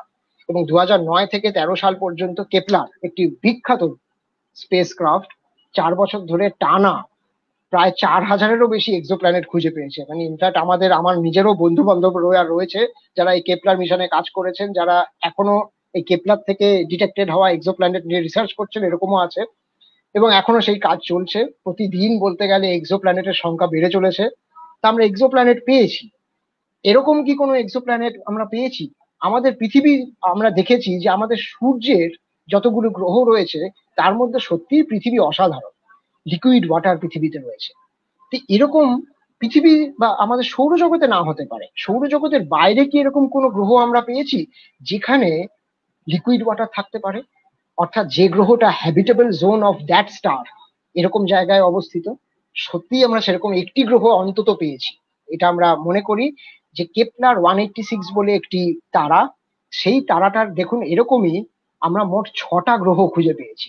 আর ষষ্ঠ যে গ্রহটা কেপলার 186F, সেটা এই সবুজ ব্যান্ডটার মধ্যে পড়ে। এই সবুজ ব্যান্ডটা হচ্ছে ওই পার্টিকুলার তারাটার হ্যাবিটেবল জোন, এবং এই হ্যাবিটেবল জোনের মধ্যেই অবস্থিত রয়েছে এই পার্টিকুলার প্ল্যানেটটা।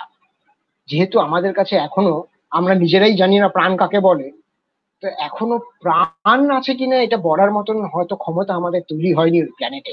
আর এটা অনেক দূরে রয়েছে, 500 আলোকবর্ষ দূরে রয়েছে পৃথিবী থেকে। কিন্তু এটা ঠিক যে আমরাই ইউনিক, আমাদের পৃথিবী ছাড়া আর কোথাও প্রাণ নেই, এটা বলার দিন হয়তো চলে গেছে। হয়তো আমাদের এটা মানতে হবে।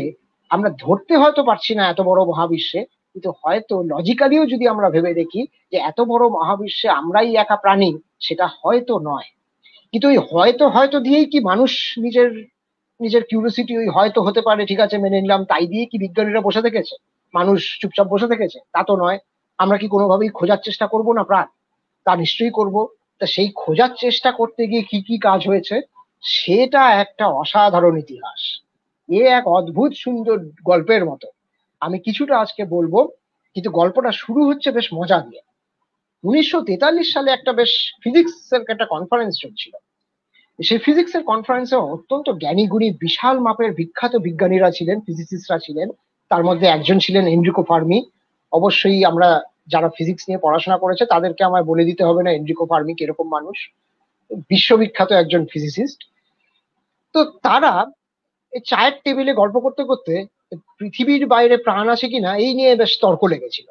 অনেকেই তর্ক করছেন, হঠাৎ করে এনরিকো ফার্মি নিজে নানান রকম মানে এস্টিমেট করে, নানান রকম ক্যালকুলেশন করে বলেছিলেন, দেখো বাপু, আমার ক্যালকুলেশন যদি ঠিক হয়, তোমরা যা বলছো তা যদি সত্য হয়, তাহলে সমগ্র ইউনিভার্সে, যতটা ইউনিভার্স আমরা দেখতে পাই, তাতে এতগুলো গ্রহে একের পরে 16টা শূন্য, এতগুলো মিনিমাম গ্রহে ইন্টেলিজেন্ট প্রাণ আছে। এমনি প্রাণ নয়, শুধু ব্যাকটেরিয়া ভাইরাস তা নয়, এতগুলো গ্রহে মিনিমাম ইন্টেলিজেন্ট প্রাণ রয়েছে। তাই যদি হয় যে এতগুলো গ্রহে ইন্টেলিজেন্ট প্রাণ রয়েছে, এ তো অগুন্তি, তাহলে হাজার হাজার লক্ষ লক্ষ বছরের ইভলিউশনের ফলে, প্রোগ্রেসের ফলে কোনো না কোনো ইন্টেলিজেন্ট সিভিলাইজেশন তো স্পেস ট্রাভেলে সক্ষম হবে, লং ডিস্টেন্স স্পেস ট্রাভেলে। তো তাই যদি হয়, তাহলে আমরা কখনো না কখনো আমাদের পৃথিবীর ইতিহাসে সেই এলিয়েনদেরকে তো দেখতে পাবো, বা দেখতে পাওয়ার কথা আমাদের। কিন্তু এতদিন ধরে খুঁজেও আমরা কখনো এরকম কোনো প্রমাণ পাইনি যে এলিয়েনরা আমাদের পৃথিবীতে এসেছিল। অবশ্যই এক্ষেত্রে জানিয়ে রাখবো, যারা নস্ট্রাডামুসের কথা নিয়ে আলোচনা করেন, যারা ইউএফও আনআইডেন্টিফাইড ফ্লাইং অবজেক্ট দেখেছি বলে দাবি করে, এবং এটাও দাবি করে যে মিশরের পিরামিডও নাকি, বা স্টোনহেঞ্জ এসব নাকি একসময়, তাজমহলও নাকি একসময় মহাকাশ থেকে আসা প্রাণীরা বানিয়ে গিয়েছিল, এলিয়েনরা বানিয়ে গিয়েছিল। অনেকে এরকমও দাবি করেন যে পৃথিবীতে যে উন্নতি হয়েছে, পৃথিবীর মানুষের যে প্রগতি হয়েছে সেই প্রগতির পেছনে নাকি মানুষের কোনো হাত নেই, সবই রয়েছে না কিনা, সব প্রগতির পেছনেই কিনা হাত রয়েছে মহাকাশ থেকে আসা এলিয়েনদের। তো এই সব দাবির কোনো সত্যতা কিন্তু প্রমাণিত এখনো অব্দি হয়নি, বরং ভুলটা প্রমাণিত হয়েছে। মিশরের পিরামিড, ওই অসাধারণ পিরামিড যে মানুষই তৈরি করেছে সেটা ধীরে ধীরে প্রমাণিত হয়েছে। হরপ্পা মহেঞ্জোদারোর সিভিলাইজেশনের ওই অসাধারণ স্থাপত্য যে সে সময়ের মানুষরাই তৈরি করেছিলেন তা প্রমাণিত হচ্ছে। এটাও নয় যে সব প্রমাণ হয়ে গেছে, আমরা ধীরে ধীরে এগোচ্ছি। কিন্তু যা আমরা জানি না, যা আমরা বুঝতে পারি না পৃথিবীতে, সেটা সবকিছুই করে দিয়েছে ঈশ্বর এসে, বা সবকিছুই করে দিয়েছে এলিয়েনরা এসে, সেটা কিন্তু নয়। এখনো পর্যন্ত বৈজ্ঞানিক ভাবে আমরা কোনো রকম এলিয়েন লাইফের অস্তিত্ব খুঁজে পাইনি, এবং পৃথিবীতে এলিয়েন এসছে এরকম কোনো সলিড এভিডেন্স আমরা পাইনি। এক্ষেত্রে আমি এটাও জানিয়ে রাখবো, বিজ্ঞান সবসময় মাথা নত করতে রাজি থাকে, আমরাও রাজি আছি। এটার জন্য এরকম ব্যাপার কিন্তু নয় যে যারা এলিয়েন নিয়ে দাবি করেন তাদের সাথে আমাদের ঝগড়া আছে, সেটা নয়। কখনো যদি আমরা এরকম সলিড কিছু প্রমাণ পাই যে ইউএফও হলো সত্যি, তাহলে আমরা নিশ্চয়ই সেটা মেনে নেব, আমার লেকচারে আমি সেটাকেও ইনক্লুড করব। কিন্তু যতদিন না আমরা সেটা পাচ্ছি ততদিন কিন্তু আমরা সম্পূর্ণরূপে সেটাকে নেগলেক্ট করব, এবং যারা এরকম মিথ্যে ভুলভাল প্রচার করে বিজ্ঞানকে না জেনে, তাদের এগেনস্টেই কথা বলবো। তো যাই হোক, এই তো গেল চায়ের টেবিলে হওয়া তর্কের বিষয়। চায়ের টেবিলে তর্ক করতে করতে এনরিকো ফার্মি হঠাৎ তখন কোশ্চেন করে বসলেন, যা বাবা, এত যদি প্রাণ থাকে সমগ্র মহাবিশ্বে, আর তার মধ্যে এতগুলো নাকি ইন্টেলিজেন্ট লাইফ, তার মধ্যে কাউকেই আমরা কখনো আমাদের পৃথিবীতে আসতে দেখিনি, তাহলে so where is everyone, where are they, সেই ইন্টেলিজেন্ট লাইফ গুলো কোথায়? এবং এই যে কোশ্চেনটা, সিম্পল একটা কোশ্চেন, ওয়্যার ইজ এভরিওয়ান, এই কোশ্চেনটা একটা বিখ্যাত কোশ্চেনে পরিণত হয়েছে। এটাকে বলা হয় ফার্মি প্যারাডক্স। সত্যি যদি প্রাণ প্রচুর পরিমাণে, ইন্টেলিজেন্ট লাইফ যদি প্রচুর পরিমাণে মহাবিশ্বে থেকে থাকে, তাহলে হয়তো আমাদের এতদিনের ইতিহাসে, এত বৈজ্ঞানিক প্রগতির ইতিহাসে কখনো না কখনো তো সেই প্রাণের দেখা পাওয়ার কথা ছিল। আমরা দেখা তো পাইনি, সিগন্যালও হয়তো পাইনি কোনো রকম, সেটা কেন? তাহলে ওয়্যার ইজ এভরিওয়ান, এই কোশ্চেনটা আগে আমাদেরকে সলভ করতে হবে। প্রাণ আছে কিনা সেটা জানার আগে এটা জানতে হবে তারা আছেটা কোথায়, তারা কোথায় আছে। তো কোথায় আছে এই মহাবিশ্বে আমরা কোথায় খোঁজ করে দেখবো? যে কোনো একটা টেলিস্কোপ নিয়ে এসে যে কোনো দিকে তাকিয়ে থাকবো? তাহলে তো হবে না। তাহলে কি করব? হাউ আমরা বুঝবো কি করে কোথায় সেই এক্সট্রা টেরেস্ট্রিয়ালরা লুকিয়ে আছে? তো একটা হতে পারে আমরা ওই অন্ধের মতন স্পেসক্রাফট নিয়ে বেরিয়ে গেলাম, সেটা কি প্র্যাকটিক্যাল? সেটা তো সম্ভব নয়। একটা হতে পারে এছাড়া যে আমরা extra terrestrial life, alien life অন্য কোনো প্ল্যানেটে আছে কিনা তাদের খোঁজ করব থ্রু আওয়ার ইন্টেলিজেন্স। তারা যদি থাকে নিশ্চয়ই তারা কোনো এভিডেন্স দেবে, তারা কোনো সিগন্যাল দেবে, তারা কোনো না কোনো ভাবে আমরা বুঝতে পারবো যে অমুক একটা প্ল্যানেটে লাইফ আছে। লাইফ থাকলে তবেই অনেক কিছু হতে পারে, আমাদের প্ল্যানেটেও তাই। সেই রকম কোনো সিগন্যালের খোঁজ করব। অথবা আমরা সিগন্যাল কবে এক্সট্রা টেরেস্ট্রিয়ালরা পাঠাবে সেই সিগন্যালটা আমরা বাই চান্স ক্যাচ করতে পারি কিনা সেই জন্য টেলিস্কোপ নিয়ে বসে থাকবো, এরকম কিছু কিছু আমরা ভাবতে পারি। যতটাই অসম্ভব মনে হোক, ওই হঠাৎ করে মহাকাশ যানে বসে প্রাণ খুঁজতে বেরিয়ে যাওয়া বাদ দিয়ে, ওরকম ইমপ্র্যাকটিক্যাল ব্যাপারটা বাদ দিয়ে, বাকি দুটো সম্ভাবনা যতই অসাধারণ মনে হোক না কেন, এই দুটোই কিন্তু মানুষ করেছে। অদ্ভুত ব্যাপার, এবং করে আমরা কি পেয়েছি তা কিন্তু চমকপ্রদ। তার আগে বলে রাখি, ওই যে বললাম প্রাণ কোথায় খুঁজবো, এটা জানার জন্য ফ্রান্সিস ড্রেক, ফ্রান্সের মানুষ ছিলেন, 1959 সালে তিনি একটি অঙ্ক কোষে একটি ইকুয়েশন দিয়েছিলেন। আমি এই ইকুয়েশনের বিস্তারিততে কিচ্ছু যাব না। তিনি বলেছিলেন যে দেখো ভাই, কতগুলো গ্রহে প্রাণ আছে আমাদের গ্যালাক্সিতে, আমাদের সৌরজগতের বাইরে যত তারা থাকুক, যতই গ্রহ থাকুক, সবখানে যে প্রাণ থাকবে তা তো নয়। আমাদের গ্যালাক্সি আকাশগঙ্গা ছায়াপথে 10,000 কোটি তারা রয়েছে অন্তত। সেই 10,000 কোটি তারার কতগুলো গ্রহ থাকতে পারে? এ তো প্রচুর, অগুন্তি। তার মধ্যে কতগুলোতে ইন্টেলিজেন্ট লাইফ আছে সেটা খুঁজে বার করার জন্য উনি একটি ইকুয়েশন তৈরি করেছিলেন। এই হচ্ছে সেই ইকুয়েশন, বিশ্ববিখ্যাত ইকুয়েশন, তার নাম হচ্ছে ড্রেক ইকুয়েশন। এর মানে কি? এই এন কথাটার মানে হচ্ছে যে কতগুলো এমন ইন্টেলিজেন্ট প্রাণ আমাদের গ্যালাক্সিতে রয়েছে অ্যাট প্রেজেন্ট, যারা আমাদের সাথে কমিউনিকেট করতে সক্ষম, অর্থাৎ বাইরে মহাবিশ্বের সাথে কমিউনিকেট করতে সক্ষম। আমরা ইন্টেলিজেন্ট প্রাণ বলতে তাদেরকেই গণ্য করব যারা রেডিও কমিউনিকেশনে যোগ্য। রেডিও ওয়েভ মহাবিশ্বে ছুটে যায়। আমরা যেই মুহূর্তে রেডিও শুনছি, মোবাইলে কথা বলছি, রেডিও ওয়েভ, সমস্ত রেডিও ওয়েভ যা জেনারেট হচ্ছে আমাদের পৃথিবীতে, সব কিন্তু ছুটে চলেছে মহাবিশ্বে। তাহলে এরকমই যদি ইন্টেলিজেন্ট লাইফ হয়, তারা নিশ্চয়ই রেডিও কমিউনিকেশনে সক্ষম হবে, এবং সেই রেডিও ওয়েভ যদি আমরা ধরতে পারি তবে বুঝতে পারবো যে হ্যাঁ, অমুক পার্টিকুলার জায়গায় একটা প্ল্যানেটে ইন্টেলিজেন্ট লাইফ রয়েছে। তো এই কতগুলো আমাদের গ্যালাক্সিতে কতগুলো গ্রহ আছে যেখানে রেডিও কমিউনিকেশনে সক্ষম ইন্টেলিজেন্ট লাইফ রয়েছে, এটা কত, এই সংখ্যাটা কত, তার জন্য উনি অনেক কিছু গবেষণা করেছিলেন, অনেকভাবে ব্যাখ্যা করেছিলেন। এই হচ্ছে প্রত্যেকটা ফ্যাক্টর বা প্রত্যেকটা ওই ওই ইকুয়েশনে যে 7টা-8টা টার্ম রয়েছে বা ভ্যারিয়েবলের ডিসক্রিপশন, আমি এর মধ্যে যাচ্ছি না। আমি শুধু এটাই বলতে চাই যে প্রথম টার্মটা আর, আর মানে হচ্ছে আমাদের অনেক কিছু বুঝতে হবে। আমাদের গ্যালাক্সিতে কতগুলো তারার জন্ম হয় প্রত্যেক বছর, এই টার্মটা আমরা জানি। আমরা জানি মোটামুটি আমাদের গ্যালাক্সিতে প্রায় প্রত্যেক বছর 10টা মতো, 8 থেকে 10টা তারা জন্ম হয়। তারপরে অনেক কিছু হিসেবে রাখতে হবে, সেই তারাগুলোর মধ্যে কতগুলো এরকম সুন্দর তারা আছে।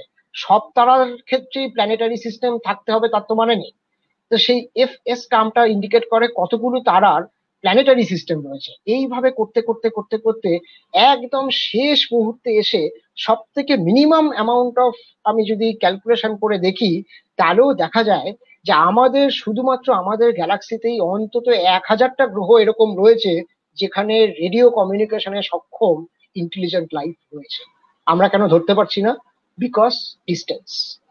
বিশাল বড় এই মহাবিশ্ব, বিশাল বিশাল বড় হচ্ছে আমাদের এই সোলার সিস্টেমও, এবং গ্যালাক্সি তো বটেই। এই ডিস্টেন্স হচ্ছে একটা ফ্যাক্টর যার ফলে আমরা প্রাণকে ধরতে এখনো পারছি না। কিন্তু এটা তো ন্যাচারালি, এটা এই সংখ্যাটা এখানে যেহেতু আমরা ওই একটা ফ্যাক্টর বাদ দিয়ে বাকিগুলোর ভ্যালুটা সঠিকভাবে জানি না, সুতরাং এই ফর্মুলাটা অবশ্যই হাইপোথেটিক্যাল ফর্মুলা, কিন্তু এটাই একটা সলিড ফর্মুলা এখনো অব্দি, যা দিয়ে আমরা একটা ন্যূনতম ধারণা করতে পারি যে হয়তো আমরা কোনো মতেই আমাদের মহাবিশ্বে একা নই।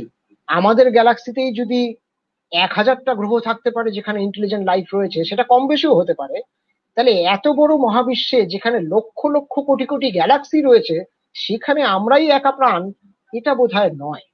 এই লজিক্যাল আন্ডারস্ট্যান্ডিং এর মাধ্যমেই আমরা হয়তো বুঝতে পারি যে উই আর নট অ্যালোন। কিন্তু সাইন্টিফিক আন্ডারস্ট্যান্ডিং এর মাধ্যমে বোঝার চেষ্টা কি হয়েছে? মানুষ কি সার্চ করা শুরু করেছে? অবশ্যই।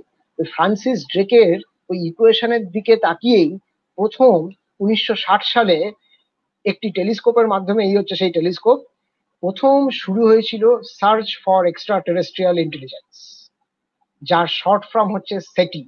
বর্তমানে এটি নাসার আন্ডারে একটি বিশাল বড় সংস্থা, সেটি, search for extra terrestrial intelligence. প্রতিদিন প্রতি মুহূর্তে তাদের কাজই হচ্ছে বহির্বিশ্বে প্রাণের খোঁজ। এবং প্রথম এই প্রজেক্ট যেটা তৈরি হয়েছিল, দুটো তারা, টাও সেটি এবং এপসাইলন এরিডেনি, এই দুটো তারা নানান কারণে এই দুটো তারাকেই বেছে নেওয়া হয়েছিল। দুটো তারাই আমাদের খুব মোটামুটি কাছে আছে, এবং এটি টেলিস্কোপ, রেডিও টেলিস্কোপের মাধ্যমে দুটো তারার দিকে তাকিয়ে থাকা হয়েছিল যে ওখান থেকে যদি ওই তারা দুটোর কোনো গ্রহ থাকে, সেখান থেকে রেডিও সিগন্যাল আসে কিনা, কমিউনিকেশন করার কোনো সিগন্যাল কেউ চেষ্টা করছে, সেরকম কেউ সিগন্যাল পাঠাচ্ছে কিনা। বেশ কয়েক মাস চেষ্টা করার পরে কোনো সিগন্যালই পাওয়া যায়নি, সুতরাং এই প্রজেক্টটি বন্ধ হয়ে গিয়েছিল। কিন্তু এই শুরু হলো 1960 সালে, প্রজেক্ট ওজমা এটার নাম ছিল, প্রথম সার্চ ফর বহির্বিশ্বে প্রাণ, এবং তারপর থেকে মানুষ কিন্তু থেমে থাকেনি। অ্যাট প্রেজেন্ট এই search for extra terrestrial intelligence এর মাধ্যমে আমরা নানান কিছু কাজ এগিয়ে চলেছে, এবং শুধু তাই নয়, এছাড়াও অনেকেই অনেক ধরনের প্রজেক্টের সাথে যুক্ত থেকেছে। যেরকম পল হরোইজ, তিনি প্রথম এই মেটা প্রজেক্টের মাধ্যমে, রেডিও টেলিস্কোপের মাধ্যমে হার্ভার্ড ইউনিভার্সিটির তরফ থেকে বহির্বিশ্বে প্রাণ খোঁজার চেষ্টা করেছিলেন। এছাড়াও রয়েছে আরো বেশ কিছু প্রজেক্ট যা হয়েছে। পল অ্যালেন, বিশ্ববিখ্যাত কোটিপতি, তিনি ফান্ড করেছিলেন, এবং তার ফান্ডিং এর মাধ্যমে তৈরি বেশ কিছু টেলিস্কোপ অ্যারে, রেডিও টেলিস্কোপ, তাদের মাধ্যমেও এই খোঁজা হয়েছে। কিন্তু যতই খোঁজা হোক না কেন, আমরা কিন্তু বেসিক্যালি কোনো প্রাণ পাইনি। তার একটা অবশ্যই কারণ হচ্ছে যে আমাদের হয়তো এখনো সেই ক্ষমতাই আসেনি যে সব থেকে কাছে যে প্রাণ আছে তাদের সাথেও যোগাযোগ করার। কিন্তু এছাড়াও তো, তা বললে তো মানুষ তো চুপচাপ বসে থাকবে না। তখন ওই সেটি আরেকটা কাজ শুরু করলো, ওই সার্চ ফর এক্সট্রাটেরেস্ট্রিয়াল ইন্টেলিজেন্স একটা প্রজেক্ট শুরু করলো সেটি অ্যাট হোম 1999 সালে। যেখানে ব্যাপারটা কি, যেখানে একটি পৃথিবীতে অ্যাট প্রেজেন্ট সব থেকে বড় যে রেডিও টেলিস্কোপটা রয়েছে, সিঙ্গেল ডিশ রেডিও টেলিস্কোপ, সেটা রয়েছে এইটা। এর নাম হচ্ছে দেখা যাক, হ্যাঁ এইটা, এর নাম হচ্ছে অ্যারিসোবো রেডিও টেলিস্কোপ। এটা কোথায় রয়েছে? ওয়েস্ট ইন্ডিজের একটি অঞ্চল পুয়ের্টো রিকো। সেখানে বেশ কয়েকটা পাহাড়ের মাঝে একটি ভ্যালি উপত্যকা অঞ্চলে একটা বিশাল বড় মিরার বসিয়ে অ্যান্টেনা বসিয়ে দেওয়া হচ্ছে। একদম এখান থেকে এই পর্যন্ত, এ প্রান্ত থেকে সে দুই প্রান্তর মাঝামাঝি, মানে ডায়ামিটারটা, ব্যাসটা হচ্ছে 305 মিটার। একটা রেডিও অ্যান্টেনা যার ডায়ামিটার হচ্ছে 305 মিটার, এবং এই টেলিস্কোপটাকে সম্পূর্ণ নাড়ানো যায় কিন্তু। এইটাই হচ্ছে পৃথিবীতে সব থেকে বড় রেডিও টেলিস্কোপ। এই অ্যারিসোবো রেডিও টেলিস্কোপের মাধ্যমে খোঁজা শুরু হয়েছিল যে প্রাণ আছে কিনা। তো এত বড় রেডিও টেলিস্কোপ দিয়ে যদি প্রাণ খোঁজা শুরু হয় তাহলে হয়তো কিছু পাওয়া যাবে, এই আশা নিয়েই শুরু হয়েছিল এই প্রজেক্টটা সেটি অ্যাট হোম। ব্যাপারটা কি, এই অ্যারিসোবো রেডিও টেলিস্কোপের মাধ্যমে তো আমরা প্রচুর ডেটা পাঠাচ্ছি, প্রচুর নানান রকম ডেটা পাইও অনেক রকম অ্যাস্ট্রোনমিক্যাল অবজেক্ট থেকে। 1999 সালে সেটি বলল যে যে কোনো ব্যক্তি, anybody in the world, anyone, কোনো কোয়ালিফিকেশনের দরকার নেই, এনিবডি হু ইজ ইন্টারেস্টেড, যাদের একটা কম্পিউটার আছে এবং ইন্টারনেট আছে, তারা যদি চাও, যদি দিনে তুমি বা এক সপ্তাহে বা এক মাসে যদি আধ ঘন্টা টাইমও তোমার কম্পিউটারের আমাদেরকে দাও, তাহলে তোমার কম্পিউটারের টাইমকে ইউজ করে আমরা চেষ্টা করব প্রাণ আছে কিনা সেটা খুঁজে বার করার। এত বড় প্রজেক্টে প্রচুর পরিমাণে ডেটা লাগবে, যার ফলে it is a world wide project. প্রত্যেকে এর পার্ট হতে পারে। যে কেউ যদি ইন্টারনেটে গিয়ে সেটি অ্যাট হোম খোলেন তাহলে দেখতে পাবেন এখনো সেই প্রজেক্ট অ্যাক্টিভ আছে, এবং যে কেউ এই প্রজেক্টে যোগ দিতে পারেন। ভবিষ্যতে কখনো যদি প্রাণ খুঁজে পাওয়া যায় তাহলে হয়তো আমরা বলতে পারবো যে হ্যাঁ, অনেক মানুষ ছিলেন যারা এই খুঁজে পাওয়ার ব্যাপারে যুক্ত ছিলেন। এই হচ্ছে সেই টেলিস্কোপটা যেটা আমি দেখিয়েছি, এবং আমাদের গ্যালাক্সির একটি অঞ্চলেই এই এই টেলিস্কোপটি নিজের ডেটা দিয়ে প্রাণ খুঁজে চলেছে। তা তো বুঝলাম। এবার কথা হলো, এত কিছু করে তো আমরা কিছুই পেলাম না, তাহলে অন্য কোনো উপায় আছে? ওই যে একটা অদ্ভুত উপায়ের কথা বলছিলাম, আচ্ছা আমরা পৃথিবীতে বসে তো প্রাণ খুঁজে পাচ্ছি না, বিকজ আমাদের লিমিটেশন রয়েছে, আমাদের নলেজের লিমিটেশন আছে, টেকনোলজির লিমিটেশন আছে। তা আর কিছু মানে বেপরোয়া কিছু স্টেপ কি মানুষ ভেবে দেখেনি আর কিছু করা যায় কিনা? নিশ্চয়ই করেছে। আমরা শুধু পৃথিবীতে বসেই প্রাণ খোঁজার চেষ্টা করেছি তা কিন্তু নয়। এরকমও 3বার এরকম ঘটনা ঘটেছে, যখন একটি স্পেসক্রাফট, মহাকাশযান, সুদূর মহাকাশে কোনো একটি জিনিস দেখার জন্য, কোনো একটি গ্রহের পর্যবেক্ষণের জন্য যাচ্ছে, তো সেটা তো আর ফিরে আসবে না, সে তো গ্রহটিকে পর্যবেক্ষণ করে ধীরে ধীরে ধীরে ধীরে বিলীন হয়ে যাবে মহাকাশে। এরকম 3বার মানুষ বুদ্ধি করে কোনো না কোনো মহাকাশযানের ভেতরে আমাদের পৃথিবীতে যে প্রাণ রয়েছে সেই তত্ত্ব ঢুকিয়ে দিয়েছে। এই এক অদ্ভুত ব্যাপার। তা আমরা প্রাণ না খুঁজে পেতে পারি, সুদূর ভবিষ্যতে এই পার্টিকুলার স্পেসক্রাফট গুলোকে যদি কোনো ইন্টেলিজেন্ট লাইফ খুঁজে পায় সুদূর মহাবিশ্বের কোনো গ্রহে, তাহলে তারা একদিন বুঝতে পারবে যে এই স্পেসক্রাফটটা যেখান থেকে এসেছিল সেই জায়গাটা কোথায় ছিল, আর সেই গ্রহতে প্রাণ ছিল। এক্সাম্পল হচ্ছে পায়োনিয়ার 10, পায়োনিয়ার 11, এই পার্টিকুলার ডেট গুলোতে তাদেরকে লঞ্চ করা হয়েছিল নাসার থেকে, এবং তাদের কাজ ছিল, পায়োনিয়ার 10, পায়োনিয়ার 11, তাদের কাজ ছিল বেসিক্যালি জুপিটার, তারপরে স্যাটার্ন, এদেরকে পর্যবেক্ষণ করে ধীরে ধীরে ধীরে ধীরে মহাবিশ্বে ছড়িয়ে যাওয়া বা সৌরজগতের বাইরে ধীরে ধীরে বেরিয়ে যাওয়া। তো এরা তো আর ফিরে আসবে না। তো এই স্পেস ক্রাফট দুটোর ভেতরে একটা প্লেগ, একটা ওই পাথরের বা তৈরি একটা প্লেগের মতো বসিয়ে দেওয়া হয়েছিল। শুধু মানে ডিফারেন্সটা এটাই যে এই প্লেগটার উপরে বেশ কিছু ডেটা দেওয়া হয়েছিল, আর প্লেগটা তৈরি হয়েছিল সম্পূর্ণ সোনা দিয়ে, ওই জন্য হলুদ। এটা কিন্তু আমি রং করে এখানে দেখাচ্ছি না, একটা সোনার প্লেগ বসিয়ে দেওয়া হয়েছিল উইথ সাম প্রমিনেন্ট ডেটা। এবং এই ডেটাটা যারা ইন্টেলিজেন্ট লাইফ, যে কোনো ইন্টেলিজেন্ট লাইফ যারা রেডিও কমিউনিকেশনে সাথে যুক্ত বা যারা রেডিও কমিউনিকেশন করতে পারে, আমরা বিশ্বাস করি তারা নিশ্চয়ই এই ডেটাটুকুকে ঘেটেই বুঝতে পারবে অনেক কিছু। যেমন যেমন এই যে শেষের যে ছবিটা দেখা যাচ্ছে, এই ছবি যে আঁকা রয়েছে, এটা হয়তো আপনারা নিজেরাই দেখে বুঝতে পারবেন এখানে বোঝানো হয়েছে আমাদের সৌরজগৎটাকে কিরকম দেখতে। এবং কেউ যদি সুদূর ভবিষ্যতে এই পার্টিকুলার পায়োনিয়ার 10 বা পায়োনিয়ার 11 স্পেসক্রাফটকে ধরতে পারে, তাহলে তারা বুঝতে পারবে যে এই পার্টিকুলার একটি সৌরজগৎ থেকে, তার তৃতীয় গ্রহের থেকে এই পার্টিকুলার স্পেস ক্রাফটটা এসছে। কিন্তু সেটা বোঝার জন্য কি শুধু ছবিটাই দেওয়া দরকার? তা নয়। আমরা কোনো ডেটা যদি পাঠাতে চাই, তাহলে আমি কি ইংলিশে লিখে দেবো হ্যালো হাউ আর ইউ? তা কি বহির্বিশ্বে যে আছে তারা কি ইংলিশ জানে নাকি বাংলা জানে? তাহলে এমন কোনো ল্যাঙ্গুয়েজ কি পৃথিবীর মানুষ আবিষ্কার করতে পেরেছে যেটাকে আমরা ইউনিভার্সাল ল্যাঙ্গুয়েজ বলতে পারি? মজার কথা, সেটাও আমরা পেরেছি। সেটা হচ্ছে বাইনারি ল্যাঙ্গুয়েজ বা কম্পিউটারের ভাষা। কম্পিউটার সহজ ভাষায় আমরা জানি 0 এবং 1, এই দুটো জিনিস ছাড়া বা ডিজিট ছাড়া আর কিচ্ছু জানে না। তা কম্পিউটারকে বোঝানোর জন্য আমাকে ওই 0 আর 1 দিয়েই একটি ল্যাঙ্গুয়েজ তৈরি করতে হয়েছে, বেসিক, যে ল্যাঙ্গুয়েজটাকে বেসিক্যালি আমরা বলি বাইনারি ল্যাঙ্গুয়েজ সিস্টেম। এই বাইনারি ল্যাঙ্গুয়েজ সিস্টেমের মাধ্যমেই কিন্তু এই পুরো ডেটাটাকে ডিকোড করা সম্ভব। যদি আমরা ডিকোড করি তাহলে দেখতে পাবো যে বাইনারি ল্যাঙ্গুয়েজের মাধ্যমেই এখানে বলা রয়েছে যে আমাদের সৌরজগতে কটা প্ল্যানেট রয়েছে এবং প্রত্যেকটা প্ল্যানেটের এই তারাটার, অর্থাৎ আমাদের তারা সূর্যের থেকে তাদের রিলেটিভ ডিস্টেন্সটা কত, এই পার্টিকুলার স্পেস ক্রাফটটা যেটা এসছে সেটা কত বড়, সেটাও ওই ব্যাকগ্রাউন্ডে দেখানো আছে। এবং একজন আমাদের পৃথিবীতে যে প্রাণ রয়েছে, সে প্রাণ কিরকম, ইন্টেলিজেন্ট লাইফ কিরকম হয়, পুরুষ মানুষ এবং একজন মহিলা, অবশ্যই একে জামা কাপড় পরিয়ে যদি পাঠাই তাহলে তো কিছুই বোঝা যাবে না। হ্যাঁ, ব্যাপারটা ওরকমই হয়ে যাবে পিকে সিনেমার ওই অসাধারণ কথাটার মতন, যে একটা কাক যদি টাই পরে বসে থাকে তাহলে কি আমরা কিছু বুঝতে পারবো আর কিরকম দেখতে লাগবে তাকে? তা আমরা যদি বহির্বিশ্বে প্রাণের সাথে যোগাযোগ করতে চাই তাহলে আমরা কিন্তু জামা কাপড় স্যুটটাই পরে মানুষের ছবি পাঠালে তারা কিছুই নাও বুঝতে পারে।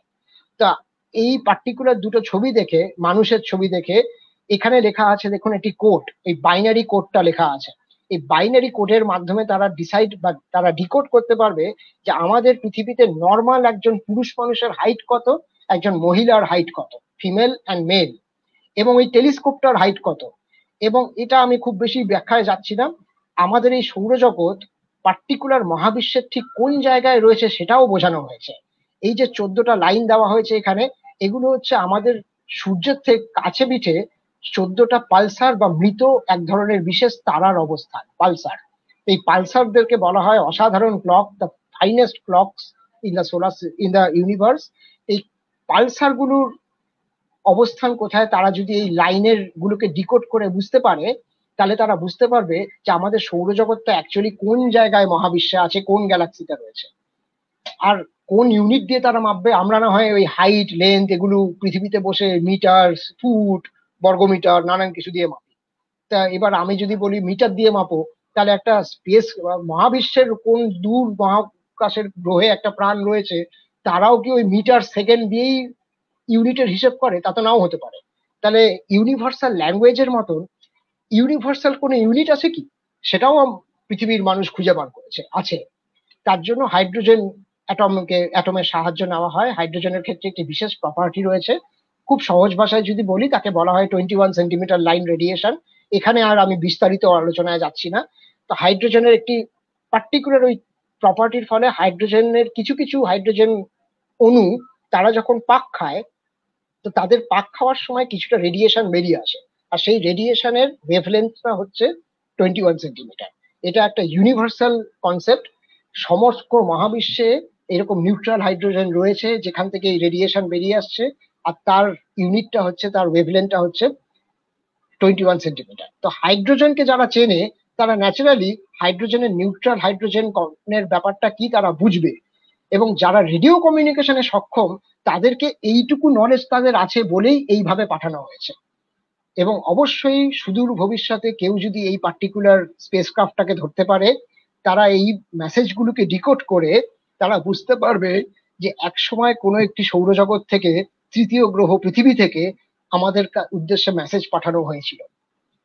এছাড়াও আরেকবার চেষ্টা হয়েছে, তৃতীয় চেষ্টাটা কিন্তু স্পেসক্রাফটের মাধ্যমেই হয়েছে, আর প্রথম চেষ্টাটাও স্পেসক্রাফটের মাধ্যমেই হয়েছিল যেটা আমি বললাম। দ্বিতীয় যে চেষ্টাটা, সেটা কিন্তু করা হয়েছিল আমাদের ওই অ্যারিসেবো রেডিও টেলিস্কোপটার মাধ্যমে, সব থেকে বড় রেডিও টেলিস্কোপ। তার মাধ্যমে একটি বিশেষ নক্ষত্রপুঞ্জের দিকে, যার নাম হচ্ছে M13, বহু দূরে রয়েছে, 25,000 আলোকবর্ষ দূরে রয়েছে পৃথিবী থেকে। এই M13 নক্ষত্রপুঞ্জের উদ্দেশ্যে একটি মেসেজ পাঠানো হয়েছিল। মেসেজটাকে যদি আমি আঁকি তাহলে মেসেজটা দেখতে হবে এরকম, কিছুই মানে বোঝা যাচ্ছে না হয়তো এটা দেখে, কিন্তু এটাকে যদি উল্টো করে দেখি তাহলে হচ্ছে মেসেজটা এরকম। এটা দেখেও হয়তো কিছু কেউ হয়তো বুঝতে পারবেন কিছু ব্যাপার, কিন্তু ওই যে মেসেজটা তো আর ইংলিশ আর বাংলায় আর হিন্দিতে লেখা হয়নি, মেসেজটা লেখা হয়েছে বাইনারি ল্যাঙ্গুয়েজে। এটাও কিন্তু একটা অসাধারণ মেসেজ পাঠানো হয়েছে। এর মানে কি? এর মানে হচ্ছে কি, হাউ টু ডিকোড ইট। এর মানে হচ্ছে এই যে প্রথম যে সারিটা, তার মানে হচ্ছে এখানে যদি বাইনারি সিস্টেম দিয়ে আমি করি, তাহলে দেখা যাবে ডেসিমাল নাম্বার 1 থেকে 10 বোঝানো হয়েছে। অর্থাৎ আমরা পৃথিবীর প্রাণীরা কিভাবে, বা পৃথিবীর ইন্টেলিজেন্ট প্রাণীরা মানুষ কিভাবে আমরা মেজার করি 1 থেকে 10। এই যে ব্যাপারটা দেখা যাচ্ছে, এই যে অঞ্চলটা পুরো, এখানে এই এই এই এই লাল অঞ্চলটির মাধ্যমে atomic number of hydrogen, oxygen, carbon, nitrogen, phosphorus বুঝিয়ে দেওয়া হয়েছে।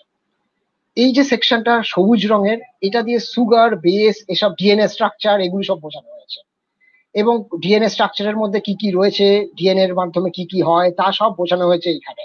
ডিএনএ এর যে ডাবল হেলিক্স সিস্টেম রয়েছে, যার মাধ্যমে মানুষের প্রাণের উৎপত্তি, তাও বোঝানো হয়েছে। আর এই যে স্ট্রাকচারটা, এটা হচ্ছে একটা হিউম্যান বিং, অর্থাৎ একজন নর্মাল হিউম্যান বিং, তার সে কিরকম কিরকম তার বেসিক চেহারাটা, সেটা বোঝানো আছে এখানে।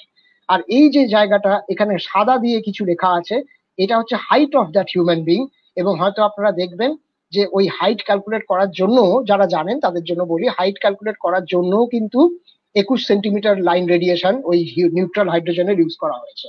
এসব জায়গায় ডিটেলসে আমি আর ঢুকছি না। এটা 1974-এ মেসেজটা পাঠানো হয়েছিল।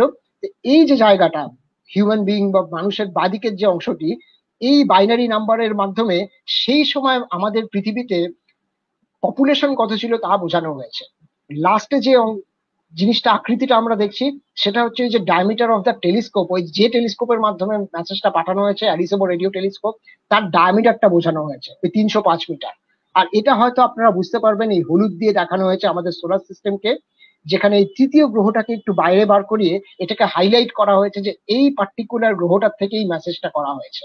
এটা বাইনারি সিস্টেমের মাধ্যমে ডিকোড করলে এই মেসেজটার প্রত্যেকটার মানে বেরিয়ে আসে। It's just like a miraculous puzzle. কিন্তু এই পাজেলের উত্তরটা নিশ্চয়ই যারা রেডিও কমিউনিকেশনে সক্ষম তারা ধরতে পারবে। এটা বিশ্বাস করেই এই মেসেজটা পাঠানো হয়েছে M13 নামক একটি নক্ষত্রপুঞ্জের দিকে, যেটা 25,000 আলোকবর্ষ দূরে রয়েছে পৃথিবী থেকে। আমি শেষের দিকে আসবো জাস্ট একটা স্লাইডে, যে কেন এই নক্ষত্রপুঞ্জেই পাঠানো হলো। 25,000 আলোকবর্ষ দূরে মানে আমাদের এই মেসেজটার এই নক্ষত্রপুঞ্জে এত এত তারার মধ্যে কোথাও যদি একটা গ্রহ থাকে, সেখানে যদি ইন্টেলিজেন্ট লাইফ থাকে, তাহলে তাদের কাছে এই মেসেজটা পৌঁছতে 25,000 বছর সময় লাগবে। তারা যদি তক্ষুনি সেটাকে ডিকোড করে আরেকটা মেসেজ পাঠিয়ে দেয়, সেটা আমাদের পৃথিবীতে ফিরে আসতে আরো 25,000 বছর লাগবে। অর্থাৎ এক অনন্ত অপেক্ষার মতন ব্যাপার। 50,000 বছর মিনিমাম লাগবে এই পার্টিকুলার অঞ্চলে যদি কোনো ইন্টেলিজেন্ট প্রাণ থাকে এবং তারা যদি আমাদের মেসেজের রিপ্লাই দেয়। এই এক বিশাল মহাবিশ্ব। এছাড়াও আরেকটা অভিনব ব্যাপার যেটা করা হয়েছিল, সেটা ছিল এটা। এটা বলেই আমি আমার শেষ দিকে এসে গিয়েছি, আমি শেষ করব। ভয়েজার 1 এবং ভয়েজার 2 এখনো পর্যন্ত মানুষের বানানো যে স্পেসক্রাফট বা যে যান, যে ভেহিকল দুটো পৃথিবী ছাড়িয়ে সব থেকে দূরে চলে যেতে পেরেছে, তার নাম হচ্ছে ভয়েজার 1 প্রথমে, তারপর হচ্ছে ভয়েজার 2। এই ভয়েজার 1, ভয়েজার 2 এদের কাজই ছিল সব থেকে দূরের গ্রহগুলোকে স্টাডি করা, ইউরেনাস, নেপচুন পর্যন্ত। তারা এই স্টাডিটা করেছে, করে তারপর তারা এখন প্রায় ধীরে ধীরে ধীরে ধীরে আমাদের সৌরজগৎ ছেড়ে বেরিয়ে যাচ্ছে। তো ওই আগের ওই পায়োনিয়ার 10 আর 11-এ যেরকম একটা করে প্লেগ দেওয়া হয়েছিল যেখানে ইনফরমেশন ছিল, এখানেও কিন্তু সেই একই ব্যাপার করা হয়েছে। ওই একই তত্ত্ব মেনে এরকম একটি সিডি দেওয়া হয়েছে বা প্লেগ দেওয়া হয়েছে, সেটাও সোনা দিয়ে তৈরি। সেই প্লেগের মধ্যেও কিন্তু অনেক কিছু ডিটেলস দেওয়া আছে আমাদের পৃথিবী সম্পর্কে। এবারে মানুষ শুধু এই ইনফরমেশন দিয়েই স্যাটিসফাইড থাকেনি, তারা এই প্লেগের সাথে সাথে একটা সিডিও পাঠিয়েছে। এবং সেই সিডিটা কিন্তু আমাদের সাধারণ ডিভিডি সিডির মতন নয়, এটা খুব ভালোভাবে স্পেশালি তৈরি। অন্তত 50 কোটি বছর এই সিডিটা ঠিক থাকবে। এই সিডিটায় কি আছে, এক অদ্ভুত জিনিস, ভাবলেও অবাক লাগে। এই সিডিটার মধ্যে দেওয়া হয়েছে পৃথিবীর 55টা ভাষায় গ্রিটিংস। অর্থাৎ কেউ যদি সুদূর ভবিষ্যতে এই সিডিটাকে, এই স্পেসক্রাফট দুটোকে ধরতে পারে, এই সিডিটাকে তারা যদি চালাতে পারে, তাহলে পৃথিবীর 55টা ভাষায় তারা গ্রিটিংস শুনতে পারবে। যেরকম ইংলিশে যে কথাটা, যে গ্রিটিংসটা দেওয়া হয়েছে, hello from the children of planet Earth, সেরকমই বাংলাতেও কিন্তু, আমাদের বাংলাও সিলেক্টেড হয়েছে, বাংলাতেও কিন্তু একটি মেসেজ দেওয়া হয়েছে, hello let there be peace everywhere. শুধু গ্রিটিংস মেসেজ নয়, এছাড়া মিউজিক, ওরকমই ৬২টা দেশের ৬২টা মিউজিক গান, এই পৃথিবীর গান এই সিডিতে ঢুকিয়ে দেওয়া হয়েছে। কেউ যদি ধরতে পারে তাহলে পৃথিবীর গান তারা শুনতে পারবে। এবং একটা খুব বড় অ্যাস্ট্রোনমি কুইজের ক্ষেত্রে, সাধারণত খুব কম ক্ষেত্রে এটা হয়, কিন্তু অ্যাস্ট্রোনমির খুব অ্যাডভান্স লেভেল কুইজে একটা কোশ্চেন হয় যে আমাদের ইন্ডিয়া থেকে কোন গানটা সিলেক্টেড হয়েছে মহাবিশ্বের প্রাণীদের সাথে যোগাযোগ করার জন্য। সত্যি সত্যি আমাদের ইন্ডিয়া থেকেও কিন্তু একটি গান সিলেক্ট করে এই সিডিতে ভরে দেওয়া হয়েছে। সেটি হচ্ছে জাত কাহা হো, একটি বিখ্যাত গান। এবং কে গেয়েছিলেন? কেশর ভাই কেরকার, সুরশ্রী কেশর ভাই কেরকার, 3 মিনিট 30 সেকেন্ডের গান। সেটিও কিন্তু সিলেক্টেড হয়েছে ৬২টা গানের মধ্যে। আর এছাড়াও দেওয়া হয়েছে ১১৫টা ছবি। অদ্ভুত ব্যাপার। কিরকম ছবি, আমি কিছু এক্সাম্পল দেখাবো। ১১৫টা ছবি যা খুশি তাই দিয়ে দিলে তো চলবে না। যারা ধরছে তাদেরকে তো বুঝতে হবে পৃথিবী সম্পর্কে জানার জন্য এই ১১৫টা ছবি পাঠানো হয়েছে। ১১৫টা ছবির মধ্যে প্রথমেই রয়েছে সার্কেল, অর্থাৎ স্ফেরিক্যাল শেপ, জিওমেট্রি আমরা জানি সেটা বোঝানোর জন্য। এছাড়া রয়েছে ওই দেখ আমরা কোন গ্যালাক্সিতে রয়েছি, কোথায় রয়েছি সেই ব্যাপারটা বোঝানোর জন্য সেই ছবি গিয়েছে। রয়েছে প্রত্যেকটা ডেসিমাল সিস্টেম কাকে বলে, আমরা কিভাবে আমরা ইউনিট মেজার করি, আমাদের ইউনিটস অফ মেজারমেন্ট কি সেটা বোঝানোর জন্য এই হিসেবটা দিয়ে দেওয়া হয়েছে, সেটা ছবির আকারে পাঠিয়ে দেওয়া হয়েছে। রয়েছে ওই একই কথা যে হাইড্রোজেনের পরমাণু সম্পর্কে আমরা কি জেনেছি এবং তার বেসিক ইউনিট গুলোকে নিয়ে আমরা কি করে চর্চা করতে পারি, ১ কিলোমিটার ১ মিটার বলতে কি করে বুঝি, through the help of hydrogen, সেই ছবি। এছাড়া রয়েছে আমাদের পৃথিবী কি দিয়ে তৈরি, পৃথিবীর অ্যাটমসফিয়ার কি দিয়ে তৈরি। হ্যাঁ, নাইট্রোজেন 78%, অক্সিজেন প্রায় 21%, ওয়াটার, লিকুইড ওয়াটার রয়েছে অ্যারাউন্ড 1%, কার্বন ডাই অক্সাইড রয়েছে 0.03%। অর্থাৎ অ্যাটমসফিয়ারিক কম্পোজিশনটা কি আমাদের পৃথিবীর, আমাদের পৃথিবীটাকে কিরকম দেখতে আকাশ থেকে, সেটার ছবি দিয়েছে। আমাদের পৃথিবীতে যে ইন্টেলিজেন্ট লাইফ রয়েছে তারা তারা কিভাবে তৈরি, ডিএনএ, লাইফের স্ট্রাকচার কিরকম, তার ছবি পাঠানো হয়েছে। আমাদের পৃথিবীতে মানুষ, ইন্টেলিজেন্ট লাইফ কিরকম দেখতে, তাদের প্রপার্টি, তাদের বৈশিষ্ট্য কি, একজন ২০ বছর বয়স্ক নারী এবং একজন ২০ বছর বয়স্ক পুরুষ মানুষ কিরকম দেখতে তা বোঝানো হয়েছে। তাদের হাইট কিরকম সেটাও বোঝানো আছে এই কোডের মাধ্যমে। এবং এটাও দেখুন বুঝিয়ে দেওয়া হয়েছে যে একজন নারী, তার পক্ষেই কিন্তু রিপ্রোডাকশন সম্ভব হয়, কি করে ইন্টেলিজেন্ট প্রাণ বা কি করে প্রাণীরা রিপ্রোডিউস করে পৃথিবীতে, সেটা বোঝানো হয়েছে। আর তাছাড়াও অনেক সুন্দর সুন্দর ছবি দিয়েছে, তার মধ্যে একটা হচ্ছে পৃথিবী কত সুন্দর তা বোঝানোর জন্য এই ছবিটি পাঠানো হয়েছে। এবং সর্বশেষ যে ছবিটি পাঠানো হয়েছে সেটার নাম দেওয়া হয়েছে ইউনিটি ইন ডাইভার্সিটি। আমরা যদিও প্রতিদিন প্রতি মুহূর্তে মারামারি, কাটাকাটি, ধ্বংস, খুনোখুনি, রক্তারক্তি করছি ঠিকই, কিন্তু মহাবিশ্বের যে আগন্তুক আমাদের পৃথিবীকে জানবে, যে আমাদের পৃথিবীর এই প্রাণকে বুঝতে চাইবে, তাদেরকে কি আমরা বলবো আমরা খুব বাজে ছিলাম? আমরা সেটা বলতে চাই না। আমরা দেখাতে চেয়েছি যে আমরা পৃথিবীতে সবাই একসাথে থাকতে পেরেছি, সবাই একসাথে থাকতে চাই, এবং আমাদের পৃথিবী সুন্দর একটি জায়গা। ইউনিটি ইন ডাইভার্সিটির মাধ্যমে এই ছবিটিও পাঠানো হয়েছে। এবং এত কিছু তো আমরা করলাম, এবার আসুন আমরা শেষ পর্যায়ে শেষ সাইডটি দেখি। আমরা এত কিছু করেও পাঠিয়েছি তো অনেক কিছু, কমিউনিকেট করার চেষ্টা তো করেছি, কিন্তু কিছু পেয়েছি কি? এমন কোনো মেসেজ আমরা পেয়েছি যা আমরা বলতে পারি সত্যি সত্যি এলিয়েনদের তরফ থেকে এসেছিল? আমরা শিওর নই। তবে ১৯৭৭ সালে আমেরিকাতে ওহাইও স্টেট ইউনিভার্সিটির আন্ডারে একটি রেডিও টেলিস্কোপের মাধ্যমে রাতের অন্ধকারে ন্যাচারালি আকাশের কিছু দূর অঞ্চলের ছবি তোলা হচ্ছিল এবং মেসেজ নেওয়া হচ্ছিল, ডিটেলস ডেটা নেওয়া হচ্ছিল। তো ওই M13 যে নক্ষত্রপুঞ্জের দিকে মেসেজ পাঠানো হয়েছে, সেই নক্ষত্রপুঞ্জের কাছ থেকে একটি ডেটা আসছিল সমানে, এবং যিনি ডেটা নিচ্ছিলেন তিনি রাত 12টার পরে হঠাৎ একটি মেসেজ পেয়েছিলেন। এই মেসেজটার মানে কি সেটা আমি এইখানে এই মুহূর্তে বোঝাচ্ছি না। এই যে পার্টিকুলার মেসেজটা দেখা যাচ্ছে, তিনি এইটা পেয়ে এটাকে গোল করে লিখেছিলেন ওয়াও। এবং কেন এটা লেখা হয়েছিল, দেখা গিয়েছিল বা বোঝা গিয়েছিল, এই যে পার্টিকুলার ডেটাটা এসছে, একটু খেয়াল করে দেখবেন আশপাশে যত ডেটা আছে তার থেকে একটু অন্যরকম ডেটা।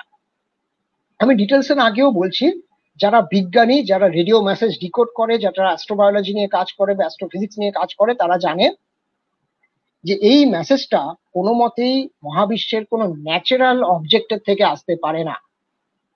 আমাদের বিশ্বাস, শুধুই এটুকুই বলবো, আমাদের বিশ্বাস এই পার্টিকুলার মেসেজটা কোনো ন্যাচারাল অবজেক্ট থেকে, অর্থাৎ তারা থেকে, গ্রহ থেকে আসেনি। তার মানে তাহলে কোত্থেকে এসছে? হতে পারে এটা হয়তো ওই সুদূর জায়গার কোনো ইন্টেলিজেন্ট লাইফ থেকেই এসছে। প্রমাণ করার জন্য, প্রমাণ কিছুই করতে পারিনি আমরা, টেস্ট করার জন্য আরো বহু চেষ্টা করা হয়েছে।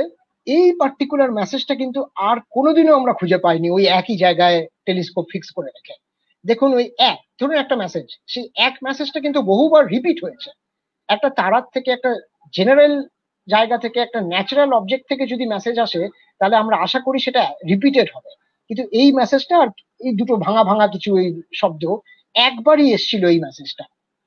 তখন আমরা হয়তো একটু শিওর হতে পেরেছি, খুব সম্ভবত হতে পারে আমাদের জানার অগোচরের বাইরে বহু দূর আকাশের ওই অঞ্চলের কোনো ইন্টেলিজেন্ট লাইফের কোনো মেসেজ, রেডিও সিগন্যাল আমাদের রেডিও টেলিস্কোপে হঠাৎ ধরা পড়ে গিয়েছিল।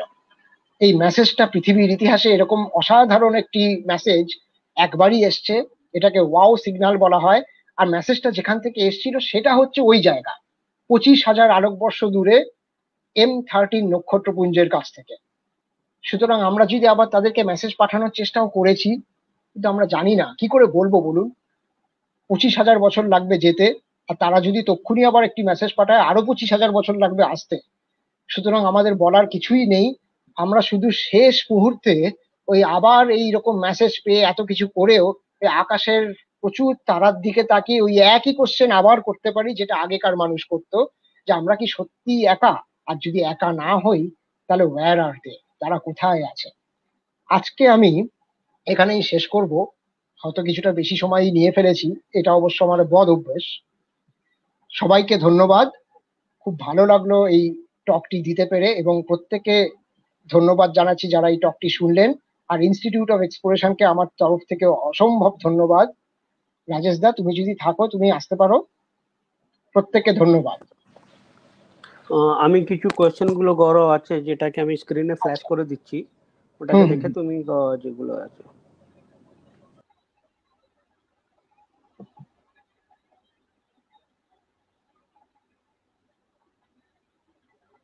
আচ্ছা, শতাব্দী ভট্টাচার্য, হ্যাঁ sir, we have been sending a lot of rovers and orbiters to Mars, হ্যাঁ, for finding life, but the scientists interested in Jovian planets are really cross. They feel that too much attention is given to Mars. They feel even the gas giants moons can heat themselves by radioactive and tidal heating, ঠিক কথা, so they might host life. Also, there is methane in them, making an indication there might be a biological metabolism process emitting a bit of it. Yes, fantastic question. Also, there are water moons too. Sir, do you feel that we should look for life in those objects? অবশ্যই, yes, আমরা নিশ্চয়ই চেষ্টা করছি, বর্তমানে বিজ্ঞানীরা নিশ্চয়ই চেষ্টা করছে যে এরকম অন্যান্য গ্রহের যেসব উপগ্রহ রয়েছে বা অন্যান্য গ্রহ যেগুলো অনেক দূরে আছে আমাদের পৃথিবী থেকে, সেখানে তো হঠাৎ করে আমরা স্পেসক্রাফট কালকেই চাইলে পাঠিয়ে দিতে পারি না। তার তুলনায় মঙ্গল কাছে আছে, আর যেহেতু ওই একই ব্যাপার বললাম যে মঙ্গল হ্যাবিটেবল জোনের একদম কাছে, যেন কেউ যেন তাকে টোকা দিয়ে সরিয়ে দিয়েছিল। এই ব্যাপারটা হওয়ার ফলে মঙ্গল ন্যাচারালি গ্রেট অ্যাটেনশন পায়। আর মঙ্গলের ক্ষেত্রে আমরা প্রমাণ করতে পেরেছি যে একটা সময় সুদূর অতীতে সেখানে লিকুইড ওয়াটার ছিল। তো হ্যাঁ, অবশ্যই এরকম জায়গা আছে অনেক দূরে, যেরকম জুপিটারের স্যাটেলাইট, স্যাটার্নের কিছু স্যাটেলাইট আছে যেখানে প্রাণের সম্ভাবনা হয়তো থাকলেও থাকতে পারে। কিন্তু এটাই আমি বলবো যে হয়তো এত দূরে বলেই সেখানে পাঠানো স্পেসক্রাফট এত সোজা নয়, সেজন্যই হয়তো আমাদের দেরি হচ্ছে। কিন্তু নিশ্চয়ই এটা it's in motion actually. At present বেশ কিছু এরকম পরিকল্পনা চলছে যে আমরা স্পেসক্রাফট পাঠাবো। অনেক ক্ষেত্রে এরকম পরিকল্পনাও রয়েছে যে একটি স্পেসক্রাফট যাবে বৃহস্পতির একটি গ্রহে, বৃহস্পতির একটি উপগ্রহ ইউরোপাতে, সেখানে বরফ রয়েছে, বরফ ভেদ করে তার সমুদ্রে নামবে এবং সেখানে প্রাণ খুঁজবে। এটা বোঝাই যাচ্ছে এগুলো খুবই কঠিন ব্যাপার অ্যাট প্রেজেন্ট। তো সুতরাং একটু সময় তো লাগবেই, কিন্তু নিশ্চয়ই অবশ্যই এগুলো নিয়ে পরিকল্পনা হচ্ছে। আচ্ছা, আরেকজন, হ্যাঁ, Rakhi Roy, please suggest some good books on astrobiology. হ্যাঁ, অ্যাস্ট্রোবায়োলজির ক্ষেত্রে একটি খুব ভালো ইজি টু আন্ডারস্ট্যান্ড বই হচ্ছে, সেটা হচ্ছে এটা, astrobiology a very short introduction by David Catling. আমি ইতেও পাঠিয়ে দেবো, Oxford University Press, astrobiology a very short introduction by David Catling by Oxford University Press. অ্যামাজনে পাওয়া যায়, 225 টাকা বা এরকম কিছু দাম, সেটা নেওয়া যেতে পারে, বা কিনে পড়া যেতে পারে। খুব সুন্দরভাবে বোঝানো আছে। আমি এটা না হয় পার্সোনালি আমি উত্তরটা দিয়ে দেবো ফেসবুক পেজে। পরের কোশ্চেনটা হচ্ছে, how can student study astrobiology in India? এই অসাধারণ কোশ্চেন, এ তো নোবেল পাওয়া উচিত এই কোশ্চেনের। এই কোশ্চেনের উত্তর আমিই জানি না। বেসিক্যালি আমাদের ভারতবর্ষে অ্যাস্ট্রোবায়োলজি নিয়ে সত্যি সত্যি ভালোভাবে পড়াশোনা করার মতন উপায় এখনো নেই। যদিও একটি জায়গা আছে যেখানে অ্যাস্ট্রোবায়োলজি পড়ানো হয় না তা বলবো না, অ্যাস্ট্রোবায়োলজি নিয়ে রিসার্চ হয়, কিন্তু সেটা হচ্ছে কেরালাতে CUSAT, Cochin University of Science and Technology, যেখানে অ্যাস্ট্রোবায়োলজি নিয়ে পিএইচডি শুরু হয়েছে। কিন্তু সেটাও কম, মানে কম্পারেটিভলি কম, সবাই জানে না। আমি ইনফরমেশনটা দিয়ে রাখলাম। কিন্তু এখনো সেই অর্থে কিন্তু অ্যাস্ট্রোবায়োলজি পৃথিবীতে, ভারতবর্ষে সেই অর্থে পড়ানো হয় না। হয়তো ভবিষ্যতে হবে, এটাই আমরা আশা করতে পারি। বাইরে অবশ্যই হয়, অস্ট্রেলিয়া, ইউরোপ, আমেরিকায়, কানাডা, এসব জায়গায় প্রচুর ইউনিভার্সিটিতে এটা পড়ানো হয়। এই তিনটে তো উত্তর দিলাম। আচ্ছা, আর কি কোনো কোশ্চেন আছে? আর সেরকম কোনো কোয়েশ্চেন নেই। Thank you very much Gaurav. Tomorrow is our 32nd Facebook live by mister Ujjwal Roy. তো see you till then tomorrow. ভালো থাকবেন। Jai Hind, Vande Mataram. Thank you and good night. Jai Hind, Vande Mataram, good night সবাইকে।